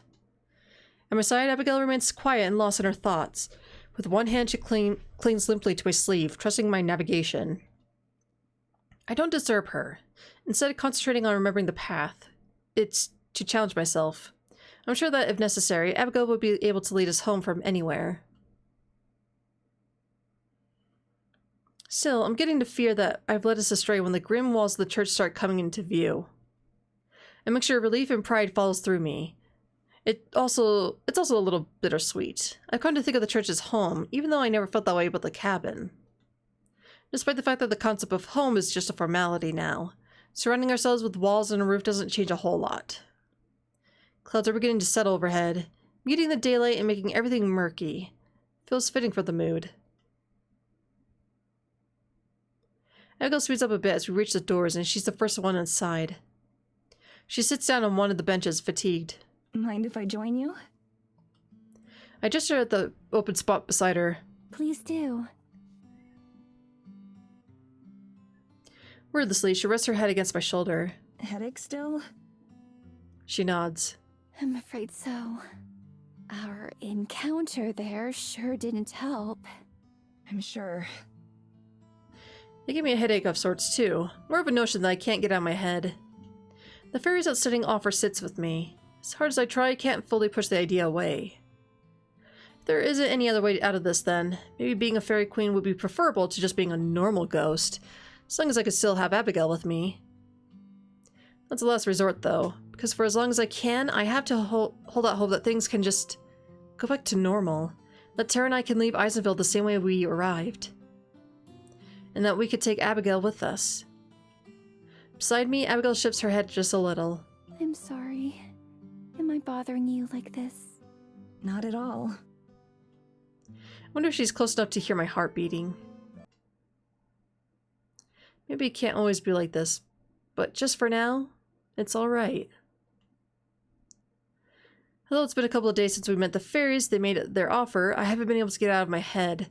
The visions themselves are just slush by now, but the memories of them having eroded into non-existence. But the feeling remains. The feeling of belonging and of freedom. There's something else I can't get on my head, though, and she's sitting right beside me. Madison, here they come. Dun dun dun. Alright. I'm actually getting really, really sleepy. So I think it is time for us to go ahead, to save, and then go ahead, we're gonna call it a stream. I'm not gonna lie, I was almost falling asleep a couple of times. Not because the story was boring, but oh man. I'm feeling the lack of sleep. It's finally hitting me. Oh, finally. Maybe now I could go to sleep. Alright, but this will have to wait till next time, folks. Ah, the joys of not sleeping. Not being able to sleep.